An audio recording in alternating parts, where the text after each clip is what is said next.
created everything. Look what a powerful being you are. You did these things, but now you're in a human body, you forget the power you have. What you do is what the whole universe is doing at the place you call here and now. You are something the whole universe is doing in the same way that a wave is something that the whole ocean is doing. You're doing it. Doing what? Using your imagination. Welcome to Meta Mystics, where you don't know what you don't know. My name's Jonathan. I'm Sean. And today is a special time because we have now just, for all of the listeners out there, we have now decided that we are going to go 3 episodes a week, which is really exciting because that means more mystical, more magical, more intuitive, more all of the woo, all on this show, meta AF over here. And it's exciting. And I do want to say, just to throw this out there first before we really get into it, we are focused on trying to become, our own kind of brand. And what we have been doing is that we've been posting all of our episodes onto the Cult of Conspiracy here for the past few months now. And that was really kind of just to get more eyes on the show and, get more followers and stuff like that. And maybe the people that wouldn't have even thought about looking at it, maybe they take a little gander and then they started to like it.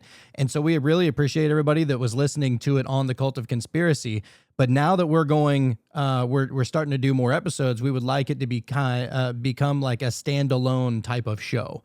And so we're probably, I think, we're still going to keep maybe 1 episode a week over there for a little while. But if you want to be able to listen to all 3 and then in the future, maybe more episodes than that per week, you want to be able to get access to all of that, go over to on your Spotify or on your Apple Podcast, wherever you're listening to your podcast, and just go follow Meta Mystics over there. And then you'll be able to find all the episodes over there.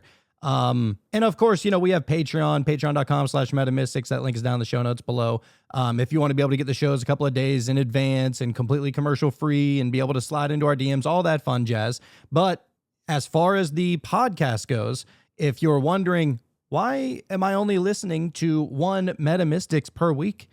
You don't have to do that anymore. You can listen to 3. Just go over to Meta Mystics podcast and, just hit follow and, you'll be on your merry way. All right. So it's exciting. I love it, man. It's like the first step of the fool's journey right now. You know what I mean? It's like this new evolution of meta. We're really, really going for it, man. And going to make this a full-time thing, because I think that people really enjoy what we're doing here. So, you know what I mean? Yeah. Yeah. And you know what? We're ready to take the training wheels off. That's and, we appreciate everybody listening over at the Cold. It's been awesome. Thank you so much for the feedback and everything over there. We really appreciate it. But we're trying to take our first couple of steps as big boys in the podcast world. And don't necessarily need another show, even though it's my show. That's fine. But, we're trying to be a standalone, see how it goes. And we're ready for that next step. So go and check it out, dude. But after that, let's get to what the topic is today. We are going to be talking about the empath. Sean, this is something for our that empaths out there, dude. Yeah, this is something that Sean recommended. And I was like, all right, let's see what it's all about, because we know that it's kind of like a psychic superpower, really, if you hone in on it.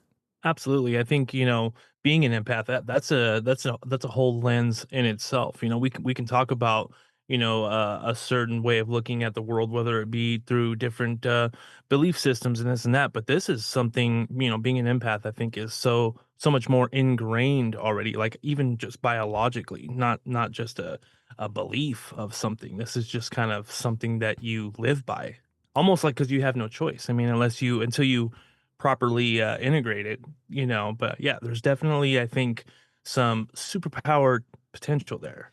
Yeah, well, if you do it right. It's the same thing that they said, about ADHD and ADD for the longest time, that, here, take a pill so that you're not ADD, take a pill so you're not ADHD. And what people are finding is that, you can use those powers for good. Like you can have 1,000 tabs running on in your head. And as long as you know where they're all at, dude, it's a superpower, really.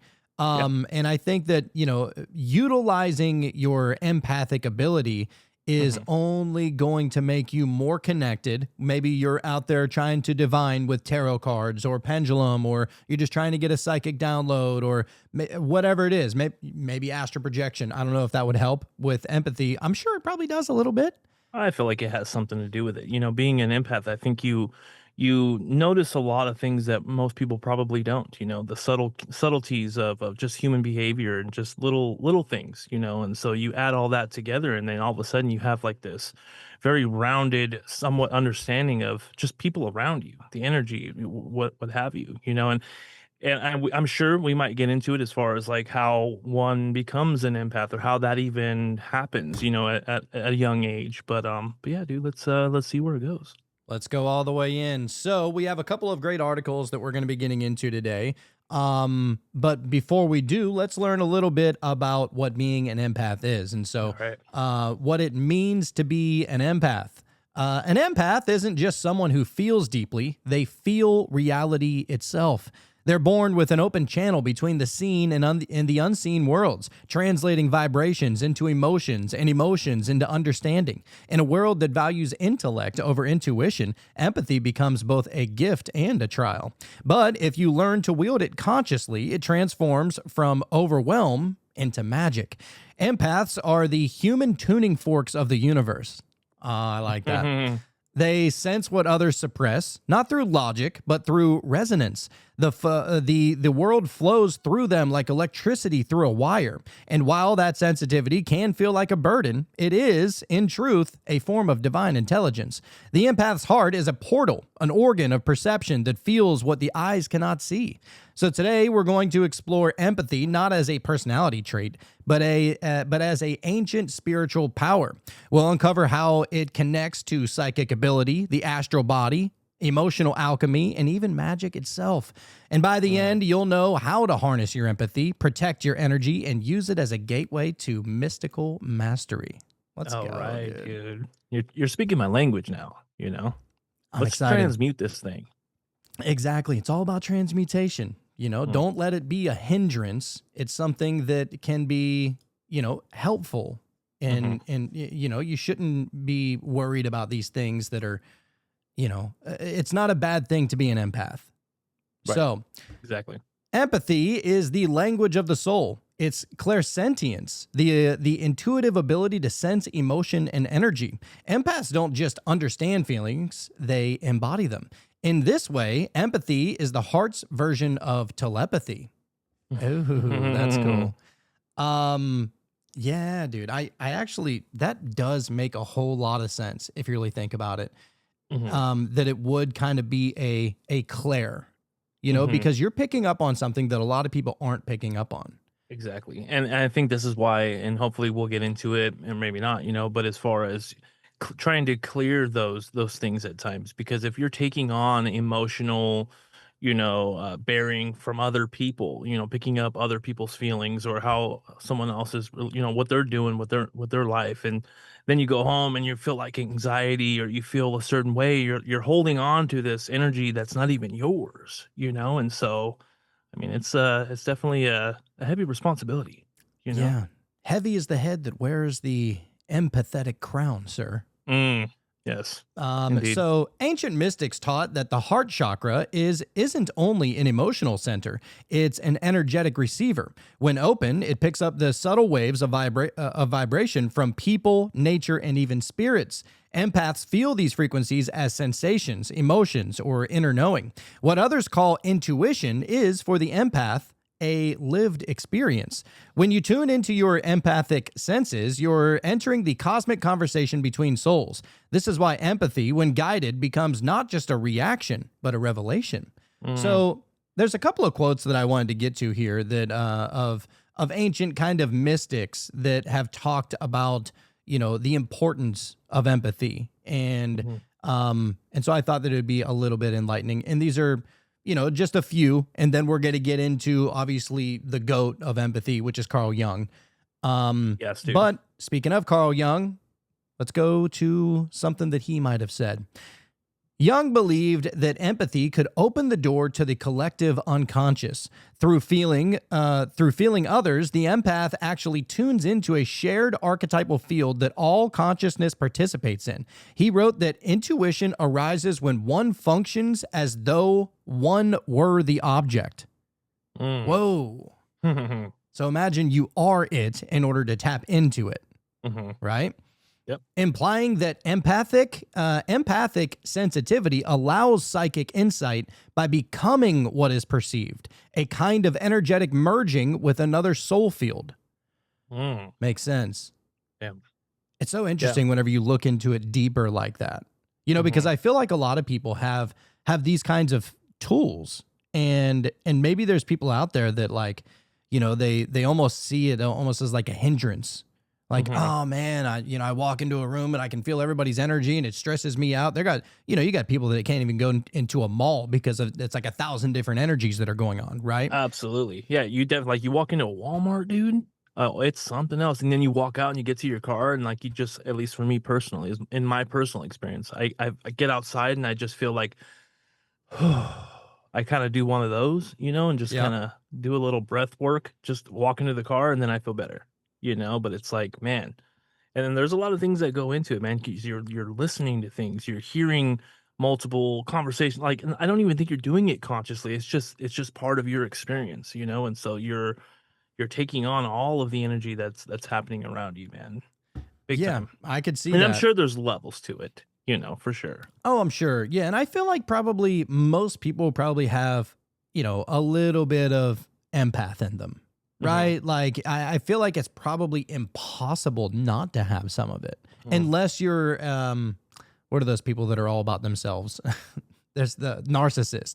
Right. I can't imagine a narcissist is tapping into anybody's energy. No. You know? No, I don't think they give a fuck what anybody's saying around them, you know? Yeah. It's really a sickness if you think about it. Or a curse.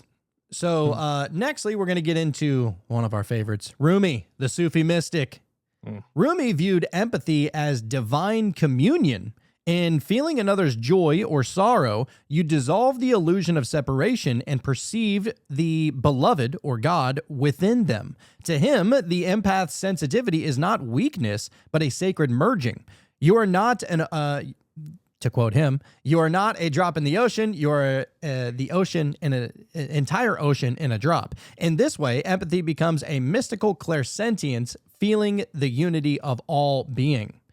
To quote Paramahansa Yogananda, shout out. He doesn't get enough shout outs, dude. No, dude.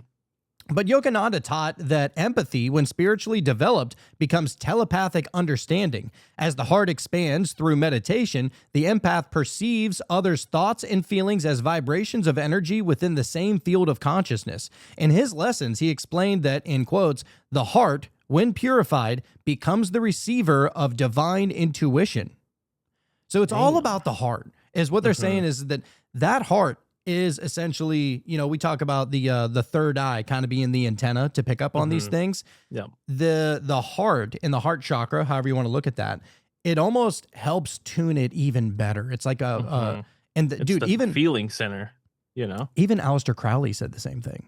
Really? Yeah, like all magical practitioners or whatever it is, like if you consider yourself spiritual, I know that's kind of a catch-all term these days, but if you consider yourself kind of in-tuned and intuitive and stuff like that, and you're trying to receive something like if you're trying to receive it almost in a loving way, and if you're really trying, if you think about it, if you're trying to connect with somebody, right? Like if I sit over here and I'm trying to connect like intuitively to whatever's going on in your mind right now, in order to get a proper reading, I would think that I would have to picture you in my mind, and then maybe like from Hook, you know, like think happy thoughts about you a little bit, you know, and feel that love, and that love would essentially be the magnet that would be able to really give me that clear view. Yeah. It's like that's it's like the battery or something, you know? Well, and that's what if you what was it? The the tapes, not the gateway tapes, those telepathy tapes, the kids with autism, all of them were able to connect. They were able to connect with some people, but specifically their mother, right? Hmm. And it's Yeah. because they have such love for their mom. They Mhm. love their mom more than anything. I mean, most kids do anyway, right? Right. But Right. like autistic kids, 100% they are mama's boys and girls, right? All Hmm. day. Because you think about it, I would imagine that if you have, and I can't speak on behalf of everybody else, but I would imagine moms have more patience. That's Yeah. just what they're really good at. They're really Hmm. good at having a lot more patience than men. And it's Yep. something that men as a whole definitely got to work on, for sure, It's myself that included. nurturing vibe, man. They got that nurturing to them, right? I mean, they already spent 9 or 10 months more with them than we got to. You know what I Yeah. mean? Like Hmm. in the oven. Yep. And so you think about that connection that that autistic kid would have with their mother, and now all of Hmm. a sudden the autistic kid is able to tap into the mom's thoughts and able to tap into the Seamlessly. mom's memories and all Yeah. of these things, right? Yeah, that's so fucking amazing, dude. Like, what are people saying about this as far as like scientists and things? Like, I feel like they just kind of brush it off as pseudo, because they're like, well, we don't have any way of proving that. But I'm like, it's right there. I highly doubt that these people, like the telepathy tapes and other people that, we got people seeing without their eyes. It's like, why aren't people looking at this? It's just like they don't even want to get involved with it because it might put a little something on their reputation, in the scientific community. Well, they have to add that stink to it, and I'm sure they're saying that these are devil worshippers or that they're con artists or that there's something like this or something like that, right? And now I Mhm. don't know about the scientific community. I imagine the scientific community, I feel like, and I could be wrong, but from what I've been reading over the past couple of years, the scientific community is really trying to understand the spiritual stuff a lot more, Mhm. especially through like quantum mechanics, right? Like Yeah. quantum physics and stuff like that, because the quantum, that's the minute level. It's the tiny level, right? And Mhm. so, you're able to pick up certain things in the quantum field that you wouldn't necessarily pick up in just your regular physics field, right? Right. And Mhm. so maybe they're able to sense that detection of energy or the electricity or the magnetism or something along those lines. But I've seen that ever since people have started to get more interested in quantum mechanics, that it's Mhm. been a lot more open scientifically. It's been a lot more open to the spiritual stuff whenever it pertains to quantum mechanics. Right. I mean, because you can look at other animals, and I feel like other animals already are communicating telepathically in some sense, or using empathy. They're able to pick up on what other animals are doing or communicating, and it's like, why would we be any different? If nothing else, we should be even better at it since our brain is so much more complex and has more capability. It's just like it's that ego part, that we all got to get by. I think. Yeah, that's the biggest thing too. Hmm. Like your ego, if you're ever, and this is something that I even learned, if you're ever trying to really tap into that like intuitive field, or maybe you're doing a tarot reading or you're meditating or whatever is kind of witchy or magicy that you got going on, right? Whenever you're doing that, if you are not able to get out of your egoic field, good luck achieving anything.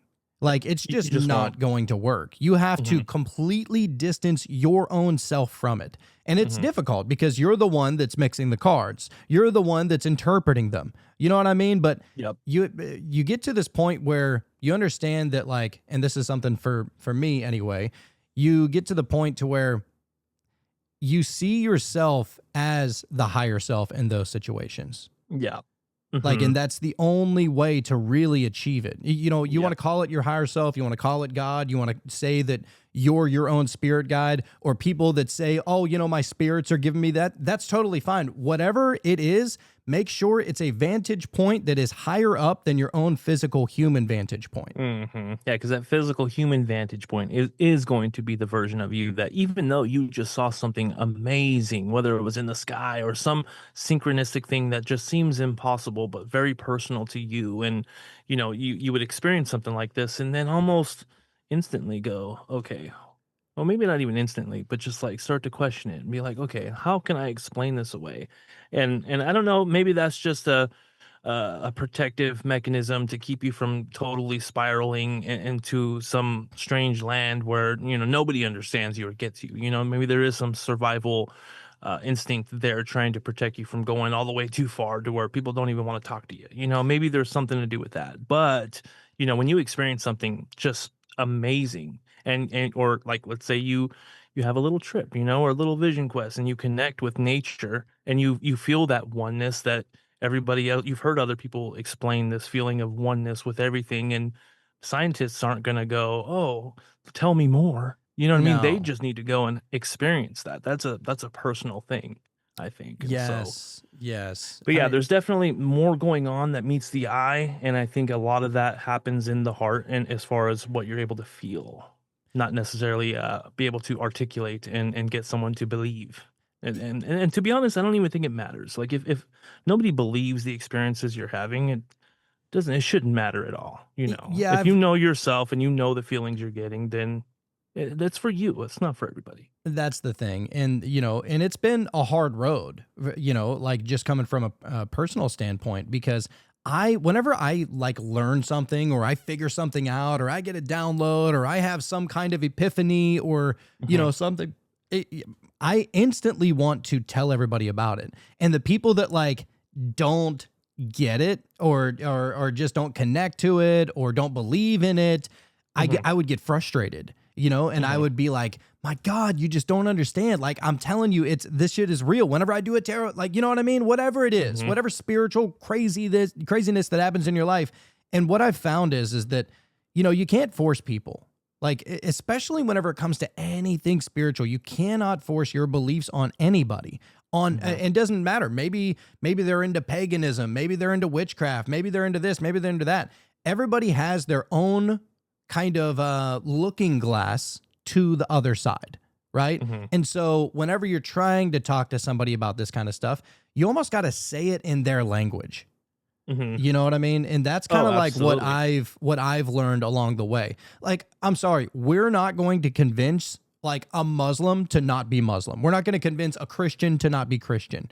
And so explaining it and trying to relate rather than trying to show your differences, your point is always going to get across so much more. Oh, absolutely. I've actually caught myself a few times, let's say something happened to me the night before or whatever, and then I would be like excited about it. It was something awesome, and thinking, if I was telling you about it, you would be like all for it and you would know what's up, like the way you look at things, the way I look at things, the way the one listens to what we're saying and everything else. It's like, we know it's understood, but when you go to tell someone else, like I would start off with that energy of like, oh, this thing happened, whatever. And then immediately maybe because I'm an empath, I don't know, but I start looking at what I'm saying through their eyes. And then I start to kind of play it down. And then I start to be like, but who knows? You know what I mean? Maybe it's bullshit or whatever, just to kind of like plant the seed without like forcing it as in this is the truth. You know what I'm saying? Yes, that's definitely the way, 100%. And that's because you're not going to get a whole lot of blowback for that. Right. Most of the time, the people that are going to judge, they're going to judge, right? I mean, like, I would imagine at least half the world is going to have something negative about you playing with tarot cards. You know what I'm saying? At least half the world. I would say at least 30% of the world, at least. Probably. Yeah. So, very interesting. But the goal is to try and find similarities over differences, especially whenever it comes to being an empath. Because whenever you find differences, a difference is separation. If you just look at it like that, every time you have a difference of opinion, a different way of looking at this world than somebody else, you're only broadening the illusion to an even larger scope, because you're saying, I could never do that. Therefore, I can never relate to this person. And if you can never relate to this person, now you're almost looking at them as like they're not even human. And that's not good either, right? No. Like, you don't need that. Like, the goal is to try and connect with everybody and be the example of what you believe. Yeah, exactly. And it's funny because there's this one guy that I work with, and I feel like he looks into a lot of these different things and symbolism and he reads books and, kind of he's on that journey of trying to just figure everything out. And I think he came from a Christian background, or maybe it was a Catholic background. I'm not even sure, but it's funny because whenever we see each other, whatever, we'll make like little remarks as far as just like little things, you know what I mean, that we both understand or whatever. And like, I took a day off or whatever, and I came back and he's like, oh, I didn't see you yesterday. I thought you ascended. I was like, oh shit. I said, would that have made you sad? But I said, no, I'm still here, dude. Just little things like that. Just be like, I gotta wait on you, babe girl. Right. Yeah, for sure. I said, I don't think I was ready yet. I'm still learning. Yeah. So all right, let's get back to a couple more quotes from a couple other people, and then we're gonna get right to it.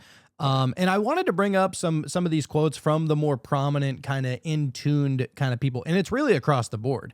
I mean, we have people that are Lebanese poets, and Taoism with Lao Tzu, right? Mother Teresa was a Catholic nun. Ram Dass, which, holy shit, if anybody's not looked into Ram Dass, dude, that guy The was man. on one.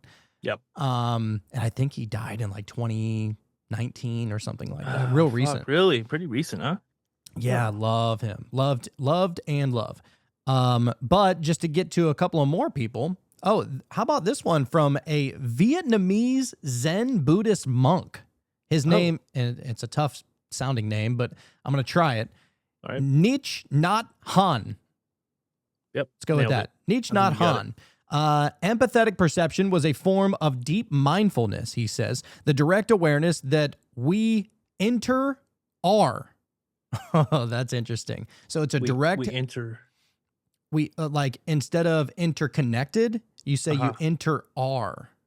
Oh, okay. Okay, kind of Okay. more fun way of saying it, but through compassion and presence, one feels not just another's emotion, but their entire energetic being. This is a kind of psychic attunement achieved not through effort, but through stillness. He said, this is his quote, "When another suffers, if we can breathe and be present with them, we can transform their suffering with ours." Okay. Multiple different ways of looking at it, Yeah. right? And it's just about connecting in a loving way. That's right. That's literally empathy. Yeah. I mean, and when you do that, then you can pick out somebody in the room that might just need a little more attention or a little more compassion or a little more, positivity rather than coming at them and saying, just throwing everything at them. You know what I mean? You got to kind of lay it down a certain way in order for them to really pick up on it, Yes. Another quote by the Lebanese poet and mystic philosopher Khalil Gibran said, "The reality of the other person lies not in what is revealed to you, but in what cannot be revealed unless you understand with love." That deeper shit. Interesting. Yep. Yeah. Lao Tzu said, "The sage has no mind of his own. He takes the mind of the people as his mind." Yeah. That's about right. Pure empathetic consciousness, basically. Absolutely. Yeah, I found myself not to make this about me or nothing, but just in my personal experiences, when I was a kid, the household, I feel like I had a great childhood, but I felt like with my parents, they would fight like quite a bit. And so I would go to bed never knowing what was going to happen, if they were going to start fighting or whatever else. And so, I feel like that played a part in, trying to make everybody laugh, during the daytime when everybody was kind of like being okay or whatever, but I would still try to like amp that positivity up more so that I had a better chance of everything kind of playing out good. And if everybody else was happy, then I was able to be happy. You know what I'm saying? So Yeah. that makes a lot of sense, man. Yeah, kind of like a defense mechanism. Yeah. I dig it. Check out Mother Teresa, what she said. This is interesting. Now, Mother Teresa was a Catholic nun, right? But she often said that she saw Christ in every face. Wow. In every face. So That seems like it'd be a good way to, have a little empathy towards everybody, if that's what you're doing. I mean, the kingdom of heaven is within, That's it's right. essentially what she was doing. She was applying it to her life. Didn't matter like if you were from this country or that country, or if you were this skin color or that skin color, if you were this sex or that sex, or whatever the difference is of whatever you might be, it doesn't matter. I see Christ in you. That's right. And that's a beautiful way of looking at it. Imagine that, man. Like if you can't change the world and you just change what's inside of you and how you perceive everybody around you, it's the whole namaste thing. Even if somebody is kind of disagreeable or whatever, but you still look at them as divine, let's just pretend in our own mind that everybody you interact with is just a version of God or a version of the divine. And it's like, well, you're not going to be a shithead to that person, right? Because if that's God, why would you? Or if that's let's pretend it's you. You're not going to treat yourself No difference. bad, are you? Right? And Yeah. there is no difference. Yeah. So yeah, It's all one. That's the whole idea, is treating your neighbor as yourself. right. Literally every religion talks about this. Mm-hmm. It goes Yeah. in there perfectly. Let's check out your boy Ram Dass. Ram Dass Okay. said, "When the mind is quiet, the heart opens. And when the heart opens, you begin to read the universe through feeling." Mm-hmm. Right Yeah. on there. Yep. He often spoke of vibrational communication, that empaths don't just understand, they merge with other people's states to transmute them into love. Wow. It's like a key Yeah. ingredient. It is. It is, man. Fuck. Love it. Love it. How about, I mean, and we're not looking at these people with judgment. Some of the people that I'm about to mention were like, I'm not a fan of throwing the baby out with the bathwater, which, by the Right. way, I just learned what that meant. Oh, really? Where it originated from? Do you know where that comes from? No, I don't. So back in the day, especially people that were poor growing up in the Great Depression and stuff like that, and even farther back, you would only have one bathtub. I mean, you'd have a bathtub, but everybody shared the same bathwater. And so, right. because to try and conserve, and people were a little bit Yeah. more poor back then, and so what you would do is it was always the dad was the first one to get in the bathtub. And then course. because the dad went to work, and you know what Yeah. I mean, which you would think that he would go last, get all that stink off him, You would whatever. think. Yeah. But the dad was always like the head, right? Like Mm-hmm. anytime the mom served a plate, well, dad's getting the first plate, right? Mhm. And it was Yeah. kind of just understood that way. But it would be the dad, and then the mom would get in the bathtub, and then the kids, and then the baby's the youngest, so the baby. So instead of throwing out all of the bathwater with the baby, because that water is disgusting by now, so that's Right. where you get the idea of don't throw the baby out with the bathwater. Oh shit, that's cool. Isn't that funny? Yeah, that's great. But yeah, anyway, don't throw the baby out with the bathwater with this next person we're about to bring up, Aleister Crowley. Okay. Ceremonial magician. He said, this is his quote, "Love is the law, love under will." Okay. So Crowley's entire thelemic system hinged on love as a force of union, the same principle as mystical empathy. True magic, he taught, requires the magician to merge with the object of focus until self and other are one. Empathy then becomes the gateway of invocation, possession, and magnetic attraction, the psychic blending that fuels real magic. Wow. Dude. The greatest magician of all time, allegedly, at least Right. the most, notorious right? one, rather. Yeah. For sure. You wouldn't expect because I mean, obviously he's got a very negative when people look at his name or look at him, they're oh no, but then he's saying some shit like this. It's like that's that deeper rooted understanding, like regardless of you claiming to be like the darkest, worst, human being or whatever, it's like he's saying some truth right there. you Oh, know? dude, he literally labeled himself the most evil man ever, or the most That's evil what it man was. to live, or something Right. like that. And Right. so even he said, love is the law. Right. It's just like this thing you can't get around. Because I would imagine being someone like him, you would want to try to get around that. Like maybe that, well, let's not look at that. Let's try to find the evil way to do it. But then it's like, oh, we couldn't do that. We still had to go through this channel. Exactly. How know? about the founder of Wicca, Gerald Gardner? He has a quote that says, "Every act of love and pleasure is my ritual." Oh, that's cool. That's pretty neat. I like it. Scott Cunningham, who is a modern witch and author, says that magic is an art and science of causing change through will and awareness. When you sense the subtle, you work with the universe rather than against it.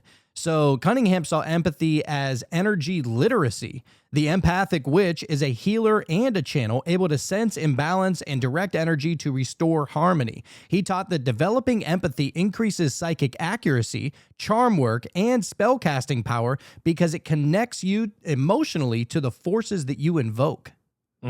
See, and this is the thing I don't get. You hear people all the time, talking about manifestation and all this, and it's just this woo-woo thing. But if you really look at it, man, and you're really trying to embody the thing that you want, or the thing you're trying to make happen, and you're embodying the energy of that, and then you see something in your environment, whether it's synchronicity or whatever, you see that as just part of this whole thing, and so you're ingraining that into your own mind, that the thing that you're wanting to happen, it's on its way, and you're just embodying that, man. And I just don't understand why that is woo woo, You know, anybody ever who has done anything great literally manifested it. They just might not have called it that.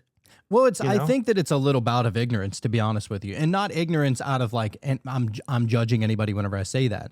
It's like, you know, I got this book. One of my favorite books of all time is The Secret, right? The book and Yeah. the movie, great, Mhm. right? And that's Rhonda Byrne. Anyway, so that's basically it is trying to not only imagine the life that you want and trying to manifest it in whatever kind of way you want.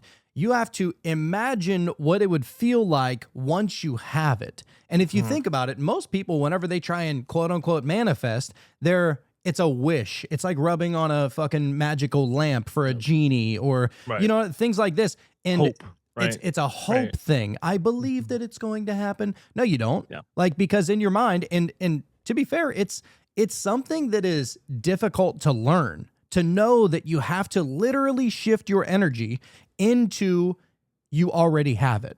And what are you going to feel whenever you already have it? Well, you're going to feel a little bit of alleviated, right? You're going to feel almost pleasured in a Gonna way, lighten not the like load. yeah, you're going to feel like the sky is a little bit more blue, the air is a little bit more breathable. You know what I mean? The way that you look at all your loved ones is a little bit easier to love everybody because you have everything that you need. And so Right. you got to bring in all of those things if you're trying to manifest. But the most important one is to love it, because imagine whenever you are, you know, trying to manifest, if you're trying to imagine what that life would be like, you're going to love it. Like you're obviously you're trying to manifest it, right? That's what you want, right? Like you're not going to manifest something that you hate, not on purpose, Right. right? I mean, a dude. lot of people manifest it on, you know, accidentally because it's like a feeling They're of not- lack. Yeah, You know? they're performing magic accidentally, you know, and I feel like, you know, the whole pretending aspect, or I think it's more so just having it in your mind that it is what's going to happen. Because you can, let's say you got $2 in your bank account and you're stressed the fuck out and you got all these bills or whatever, and then you get a check and you go deposit it, but it's not going to clear for 7 days, but this check is like 10 grand or something crazy like that. The money isn't even in the account, but you know it's coming. Like, you know it's already being processed, and in 10 days it'll be there. Your whole vibe changes because you know that it's on its way. So that's the whole idea of embodying the thing that you want, is just and assuming that you already have it, just to lighten that load. So now you've got mental clarity to be creative or to do more, rather than being under the pressure of just everyday life. It's trusting in your ability to manifest. And that's why I always try and bring up, almost every single episode, I always try and bring up that I believe that this reality is a dream. Because if you put it in those terms, a dream is a lot more malleable. You know, maybe you become aware in that dream. And then whenever you become aware in that dream, oh, I'm in a dream. That means there's no rules. Okay, I'm going to go fly. You know, and you just know that you can. And that's what I'm trying to say here, I think, is like, you know, if this reality is a dream, it might not happen instantly like it would in a dream. There's a bit of a lag, but that lag is not extremely far behind. And usually you're the one that sets up those barriers and those limits that's going to say, all right, well, I'm not going to get this until I do this kind of situation. Exactly. And so therefore, you're the only thing that's blocking you. You know, and that's something that we kind of do subconsciously on a regular basis, right? It's like, oh, well, like even me right now, like I'm on keto, right? And I'm in my mind, I'm like, you know what? I'm not going to start working out yet until I get down to a certain weight. And once I get down to that certain weight, then I'll go start, lifting weights and start running and stuff like that. I'm holding myself back, essentially, if you really think about it. It's like, why wouldn't you want to just start all of it and just embody the thing and just do it now? It's like, Yeah. why are you doing that to yourself? I don't know. Huh? I don't know.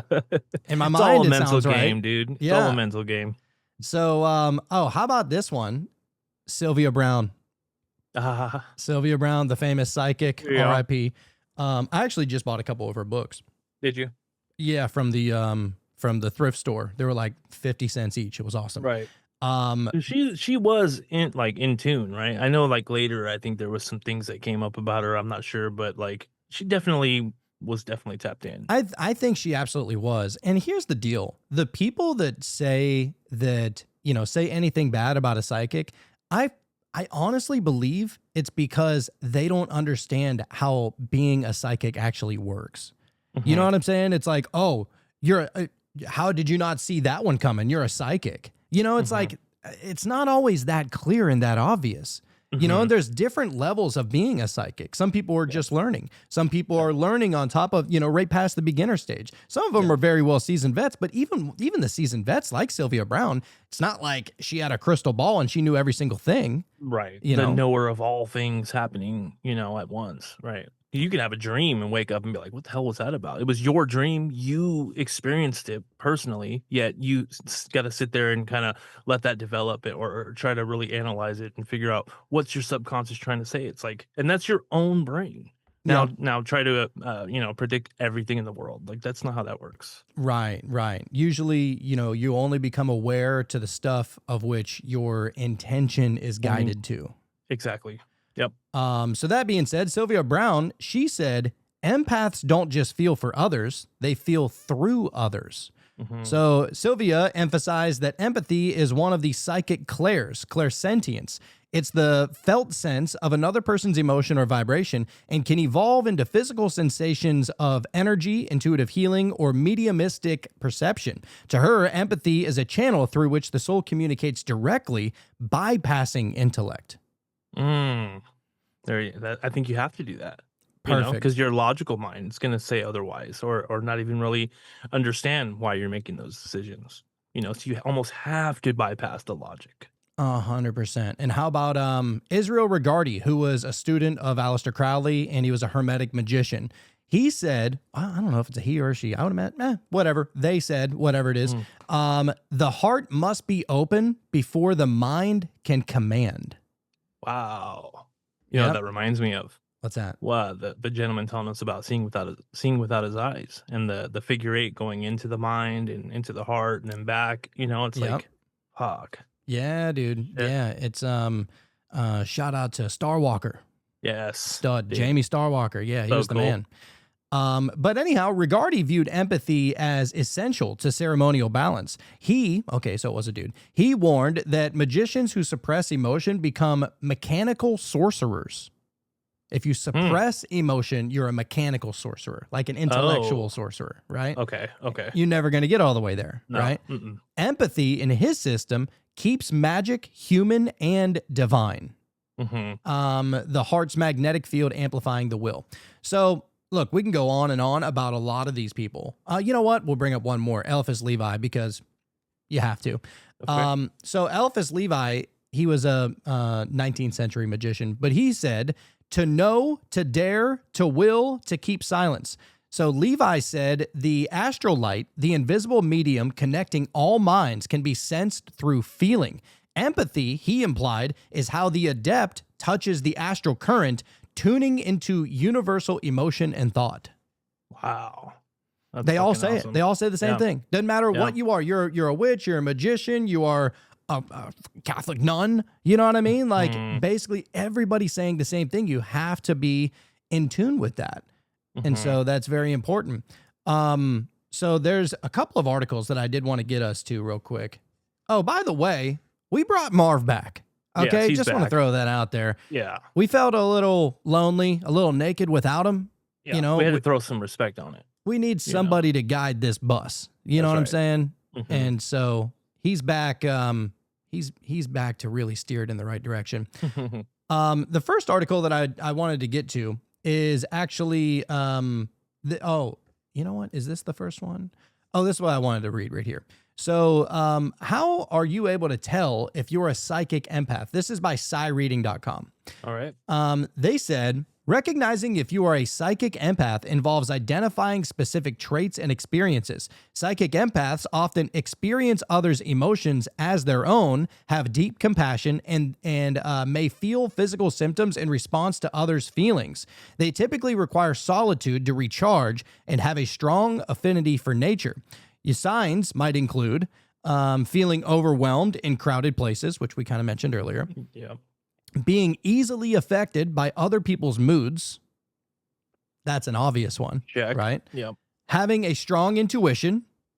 Check. Mm. Needing time alone to recharge and experiencing physical symptoms in response to other people's emotions. Damn, it goes deep, dude. Wow. Yes. Yeah. That alone time, that's why I go out back and look at the stars, dude. That's my time to just sit out there, put my feet on the ground, and just chill out for a minute. Gotta have it. Unwind. Yeah. Yeah. So what special abilities do psychic empaths have? Psychic empaths have the extraordinary ability to sense and absorb the emotional energy of others. Their unique abilities include, not limited to, emotional absorption. So feeling and absorbing other people's emotions deeply. A spiritual perception. So sensing spiritual imbalances and emotional states. Yeah. Mhm. And physical sensitivity, so detecting physical discomfort or illness in others. Oh, Wow. that's an interesting one. Hmm. These abilities enable psychic empaths to provide profound emotional support and healing. So how can psychic empaths strengthen their abilities? You're trying to hone in on it a little bit, right? There we go. Enhancing empathic abilities involves regular practices that foster balance and clarity. So number one, always meditation. It's always number one on the board, right? Everywhere, no matter what you're trying to do, right? Yep. So meditation, it clears the mind and heightens the intuitive skills. You want to ground, make sure you're grounding. So activities like walking barefoot help stabilize energy. Makes Nice. sense. Energy shielding. So visualizing protective barriers to prevent energy absorption. This is great. And see, this is something that we could definitely apply, especially with all of the things that we've done in meditation and visualizing. It's like if we know that it's all mind, or at least a lot of the things that we are experiencing, right? Surely the energy fields or whatever, we can get into all that. But if you're feeling other people's energy or moods, and then you visualize just this barrier that's stopping all of that, now you can allow yourself to only feel your feelings. Yep. You know what I mean? Dude, and it's actually pretty funny because you can do that shield for just about anything. You think about it, it is basically an invisible shield that you're putting around. And all you're really doing, if you really get down to the bare bones of it, you are intentionally saying that nothing on the outside of me is going to interrupt what I'm feeling. And so Right. with that intention, you say in your mind, and you almost see it in your mind, like this bubble of protection around you. Imagine yourself as Bubble Boy, right? And you're just walking around, nothing. It don't matter what somebody says, what anybody else says, what anybody's feeling, as long as you set the intention that what I'm feeling today is going to be mine, then that's how it works. And the same thing goes, Dolores Cannon used to always talk about this. She said, anytime I go anywhere, if it's in a car, if it's on a walk, if I'm getting into an airplane, she goes, before she turns on the car or before the airplane leaves or before she leaves her house for a walk, she'll close her eyes and sit there for a second, and she'll imagine this protective bubble shield going all the way around her, all the way around the car, all the way around the airplane. And she goes, I don't leave the house unless I do that. Wow. And She was definitely an empath. I guess think. what? I mean, she didn't die by a car crash. She didn't die by an airplane. She Right. didn't die from a walk or anything like that. So I don't know. Must've Maybe worked. it must have worked, you know? For sure. And honestly, think about it. If you are applying that energy, that intention to whatever it is you're doing, man, like I would have to imagine that it's even if it only betters your odds by 10%, Mhm. you have now made it aware that you set the intention to make that so. Right. And I think that's all there really is to it, man. Just having that time or that moment to even have the thought to do that is only saying that you're putting your awareness to not taking other people's shit. You know what I mean? That's it. Yeah, dude. Just set the tone. Yeah. So, all right. So what are some of the challenges and benefits that come with being a psychic empath? So, Right. being a psychic empath offers both rewards and challenges. The challenges we're going to start out with. Number one would be emotional overload from absorbing intense feelings. Makes sense.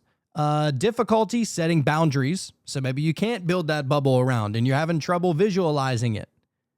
Right. It's gonna hinder you a little bit, right? And then nextly, physical and mental exhaustion, which makes sense. It's overload. However, the benefits are significant. So if you use it to your benefit, then you're going to get deeper, more emotional connections. You're going to have the ability to help and heal others. And there's a lot of personal growth and self-awareness. So balancing these aspects is essential for a fulfilling life as a psychic empath. Damn. So very important. That's great. Another thing, there are, so if you wanted to protect yourself from negative energies, more things that you can do: grounding, setting boundaries, and then these two we're going to read because we kind of already touched on those two. But you would want to use protective crystals, which, you know, we are always wearing a crystal around our neck anyway. Always. So crystals like black tourmaline or amethyst help ward off negativity. So if you feel like you got a lot of negativity and you're an empath, get you a little, you know, a little amethyst crystal, maybe carry it in your pocket, wear it as a necklace, maybe wear it as a ring, whatever. Dude.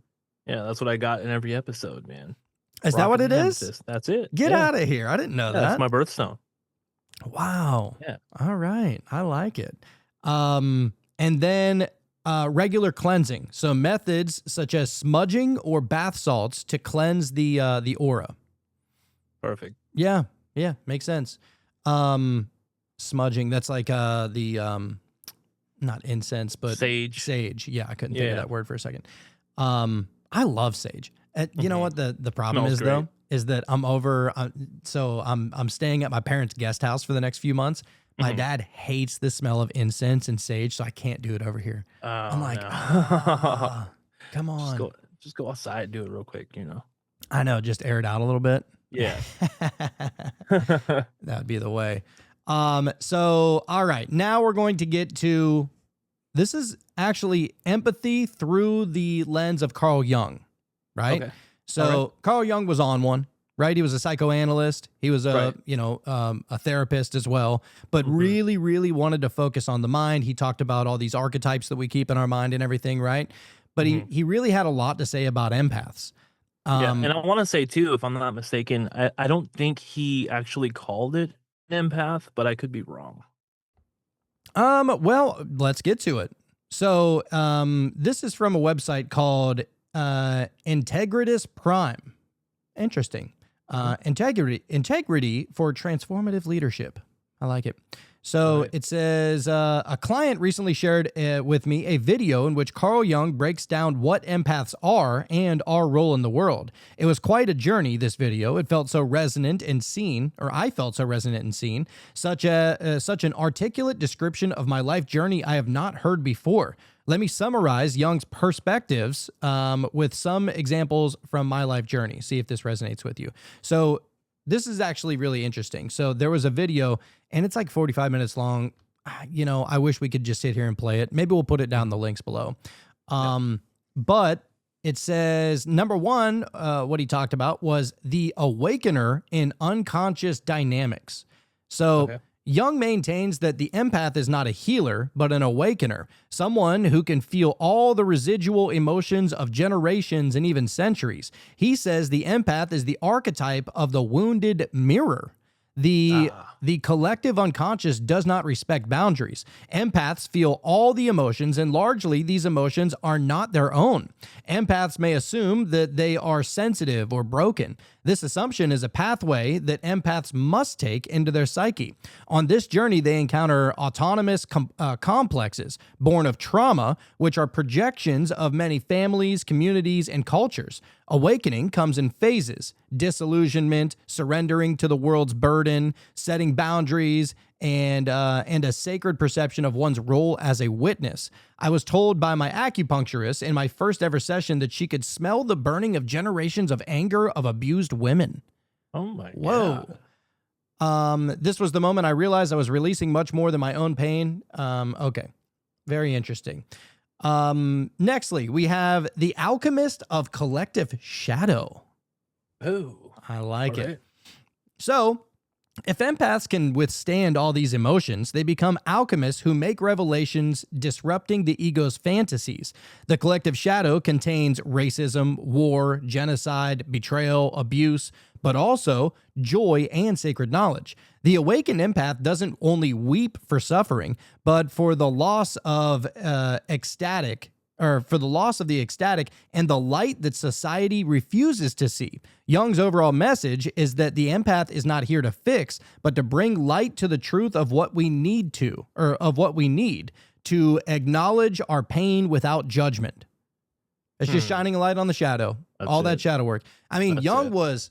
that was his main talking point, was archetypes and shadow work, right? Mhm.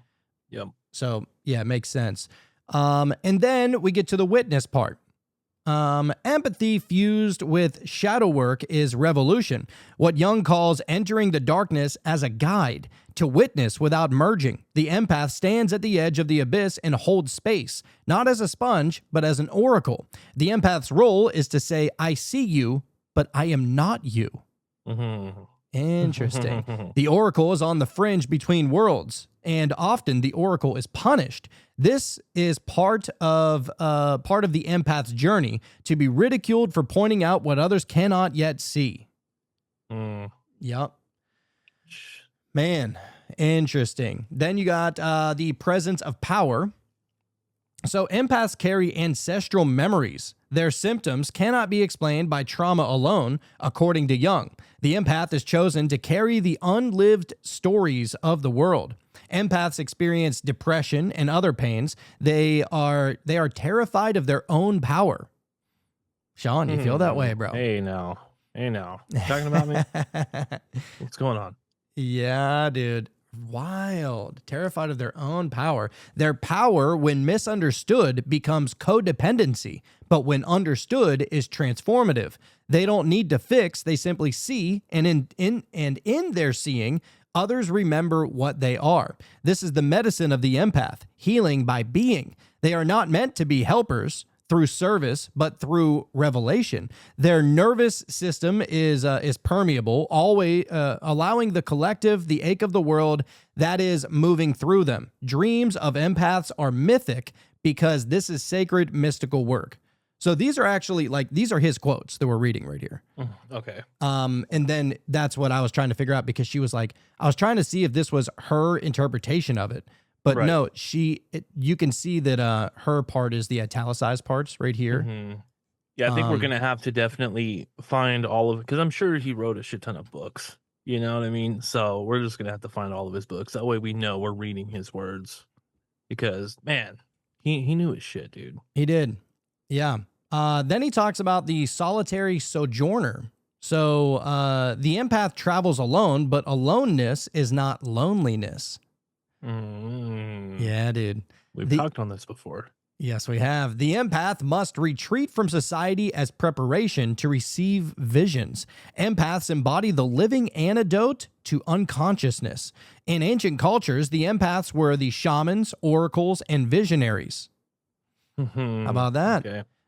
They were seen as intermediaries between the invisible and visible. Today, we silence what older cultures honored, the sacred. Empaths suffer this silence. Jung calls their bodies a map for the sacred. Empaths must not judge their bodies, but listen as oracles. The body provides clues and signals to be decoded. Love it. Yeah, dude. Next, we have the scapegoat. So often the empath is scapegoated, says Jung, but their role is to release this archetype. The empath can embrace sovereignty by witnessing and releasing the collective shadow. The collective shadow is not evil, it is unlived. It is what we have not dared to integrate. The empath must lead with embodiment and model what it means to live deeply and freely, to feel. I like it.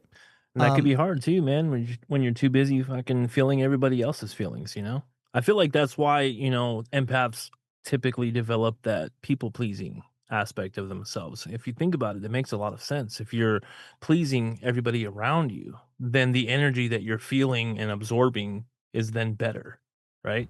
It does make sense. Yeah. Yeah. Because, I mean, you more than anybody, an empath more than anybody knows that energy put out is energy received. Mm-hmm. Exactly. And so if you're putting out good, and even if you do put out good and you receive bad, I imagine the blowback of what you're receiving on your end from the negativity is probably a little bit lessened because you put a little good into it.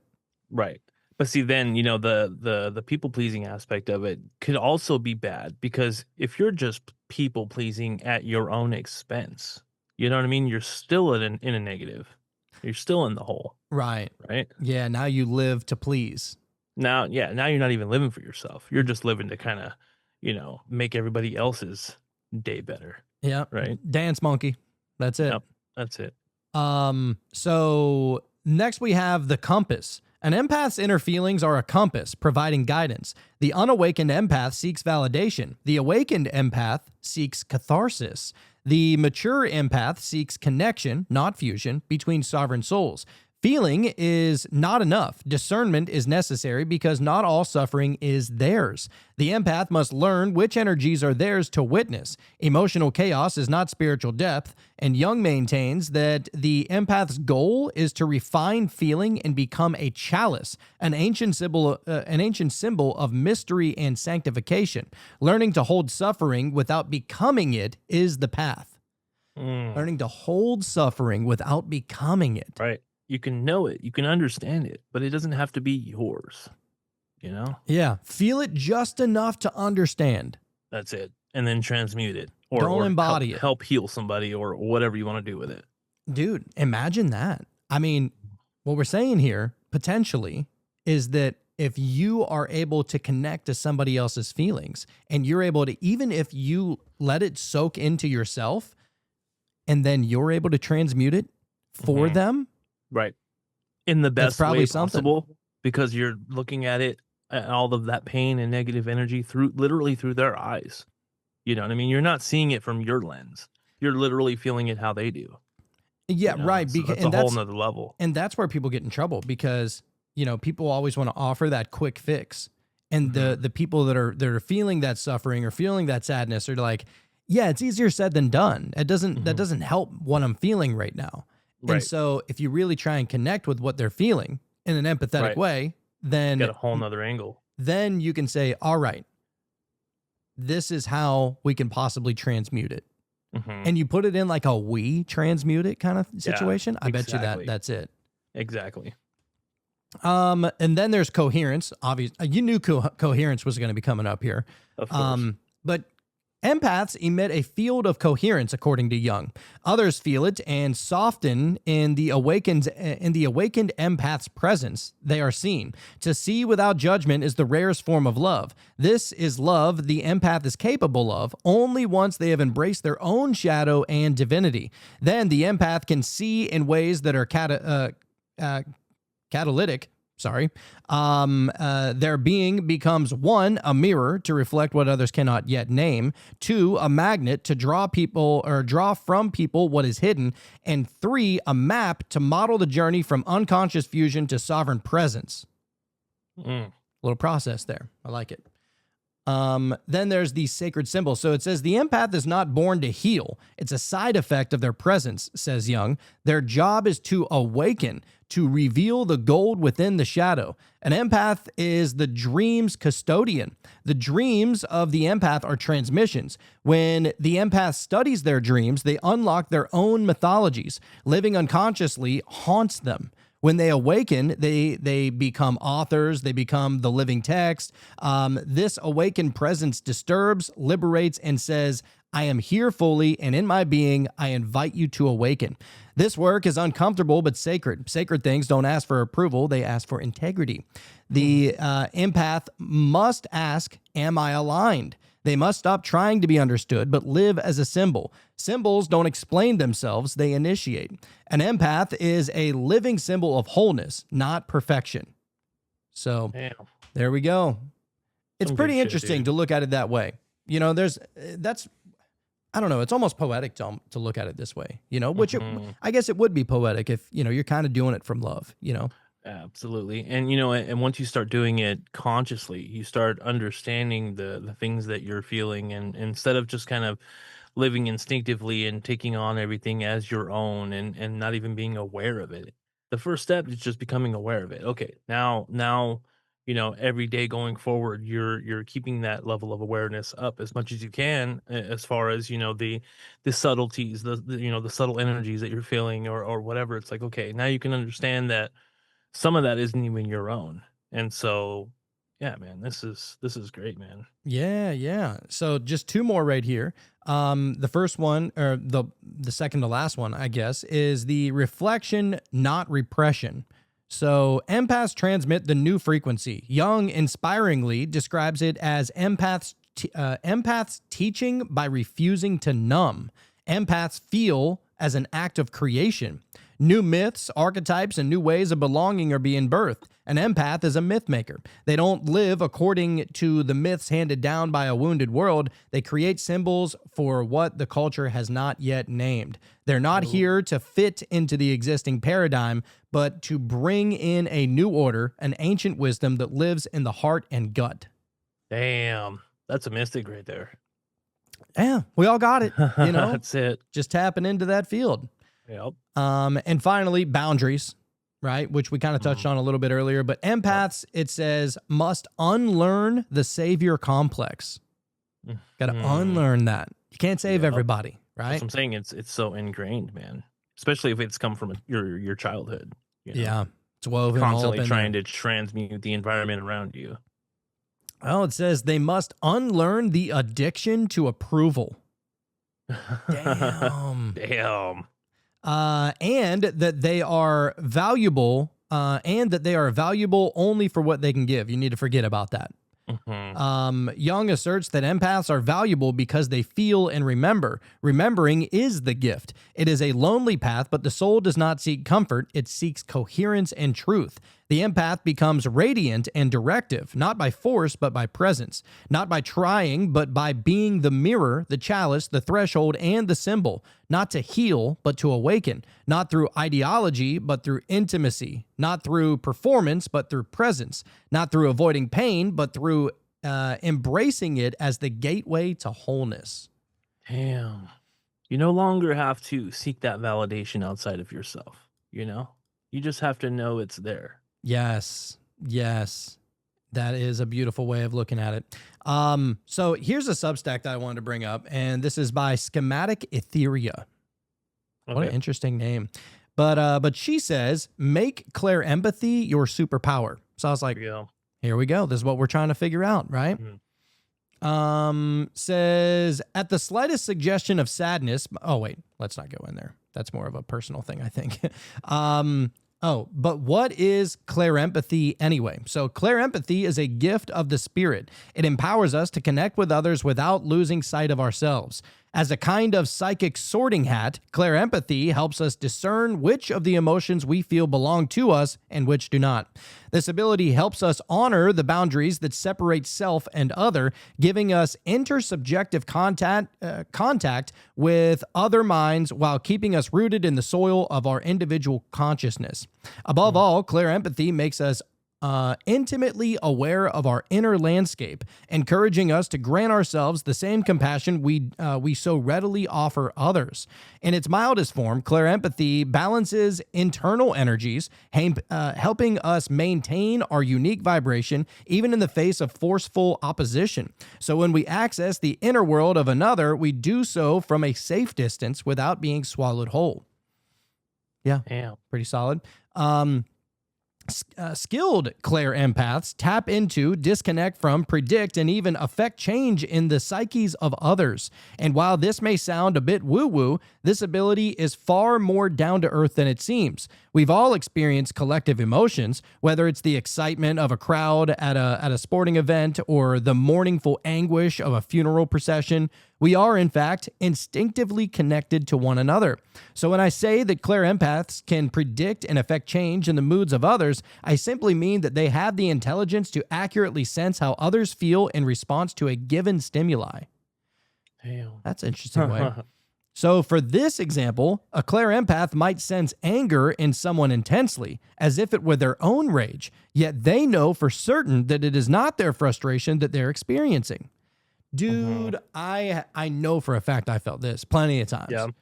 You know, like I used to, dude, whenever I was growing up, and I might have talked about this before, but I remember my dad was a hard one. You know what I mean? And I would hear him coming up the stairs, dude, and I didn't hear his footsteps. I literally felt the heat radiating. Like literally the sound of the room would change. Changed. It would just change. Like you were somewhere else. And I would always say to my brother, because me and my brother shared a room. And I would always say to my brother, I would be like, Dad's coming. And he'd be like, how do you know? I was like, I'm telling you, I just know. And I didn't know even what I was doing. But I mean, I was like 8 years old doing that, You right? weren't questioning it though. I just knew, and it was You just always knew. right. Yeah. And Yeah. because I sensed that. And, Mhm. of course, if you're kind of scared of your strong dad as a youth, you're going to almost like develop ways in order Instinctively. to, instinctively help a little bit. Right. Mhm. So if you're doing something, and obviously we were boys, dude, me and my brother, like we always got into shit. We were always doing things that we weren't supposed to be doing. Right. Yep. Mhm. But if you're trying to prevent, that ass chewing or that yelling or whatever it is, right? Like Mhm. you're going to make sure that you can listen more than just listening. Right. So Mhm. that way, all right, if he's coming, all right, we got to make sure that like this is cleaned up, the bed's made, and all this other stuff, right? Yep. Exactly. Yeah. It's funny. It's funny you bring that up because when we were gonna do this topic, I actually thought of that story that you told before about hearing the room, the sound of the room change. And this is what I was talking about before, as far as listening to the subtlest things that most people probably wouldn't even pick up on, because it's already just ingrained into your being. You embody that. Yeah. I mean, everybody has their own way of tapping into whatever it is, Right. When you ask you ask your wife, like, are you okay? Everything all right? And she says, oh, I'm fine. But like, I know that you're not fine. Yeah. You know what I mean? Anybody It's that like, says they're just fine, Yeah, usually it's like- not. yeah, there's a reason I even asked if you were okay. It's like, because I know Yeah. there's something's off, Exactly. So check this out. Furthermore, this Claire empath may also foresee that asking the person to calm down would only upset matters farther. Yeah, This you don't do that, dude. this awareness helps them hone in on the best way to soothe distress. By sensing and predicting energy shifts, Claire empaths can order their actions in ways that change the emotional states of others for the better. So, cultivating strong psychic boundaries takes time, dedicated practice, and supple-hearted loving kindness. But once these support structures are in place, we can dip our toes into the waters of the spirit without being swept away by the currents of chaos. Love it. I love it, man. This is the kind of shit right here, dude. This is like the deepest, most fundamental stuff we could talk about. I think so too. Everybody understands it, I think. Yeah, and it's something that, it's so strange because the older you get, like the more battle hardened you get, and you only know how to feed into your defense mechanism because, like your defense mechanism was built up to protect you in times like that, right? Yep. But you don't always have to have your protective walls up because whenever you do have those protective walls up, then you're shutting down the other faculties that you remember having as a kid, or maybe you don't even remember having as a kid until you experience it again. Right. A lot of these things, dude, it's like inherent in kids for them to be able to sense certain things that we just forgot that we could do. Mm-hmm. Oh, know? absolutely. And that's dude. why they say that these things they're more of a remembering than they are a learning. Mm-hmm. Yep.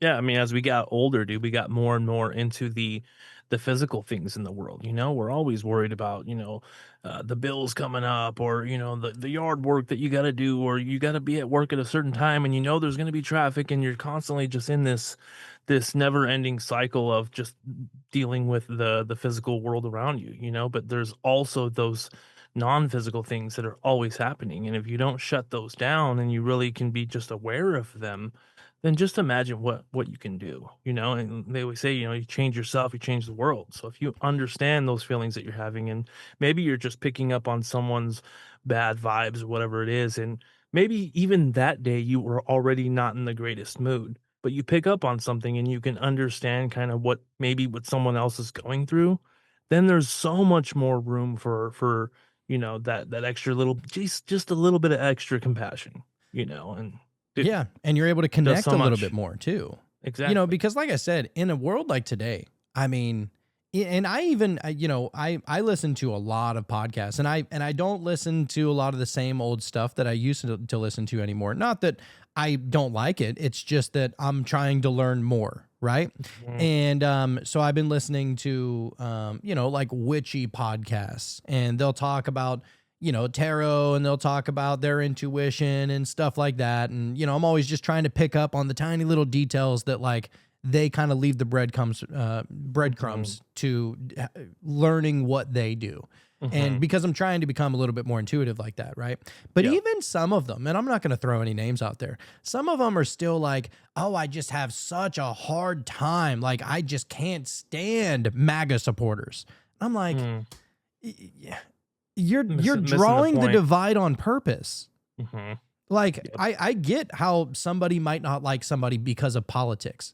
It's understandable. It's actually human nature, right? Like, you would think, oh, this person isn't voting the way that I do, then therefore they don't see life the way that I do. And if they don't see life the way that I do, then I can't align with them. And so it's almost a protective layer that you're putting on, right? But that's not all that person is. Right. There's so much to a person that describing yourself as this political party or that political party, dude, that's why, ridiculous. And personally, I've gotten all the way away from that. I do not care about politics. I do not think that there's ever going to be a savior president. I don't think that there's even a better of the two worst, possibilities. Like, miss me with all that, because I've just been in it long enough. Like, I've covered 5.5 years worth of politics on the Cult of Conspiracy to where it don't matter what side you're on, dude. You're all corrupt and nobody's looking out for anybody. Right? These people are they're making their money, they're setting their rules. And so that's what I'm trying to say, is that even if somebody is like, the opposite political party or whatever you think is the most dividing thing, don't let it be that, because politics in general aren't even what they seem. Yeah. As if you can divide people by two categories. You know what I mean? As if the human being itself is either this or that. Like, come on, dude. Like, I just don't understand how people don't see that. I mean, think about it. That's like reading your horoscope out of the newspaper. You know what I'm saying? It's even worse than that, because it's only two options. At least whenever you read your horoscope out of the newspaper, you're one of 12.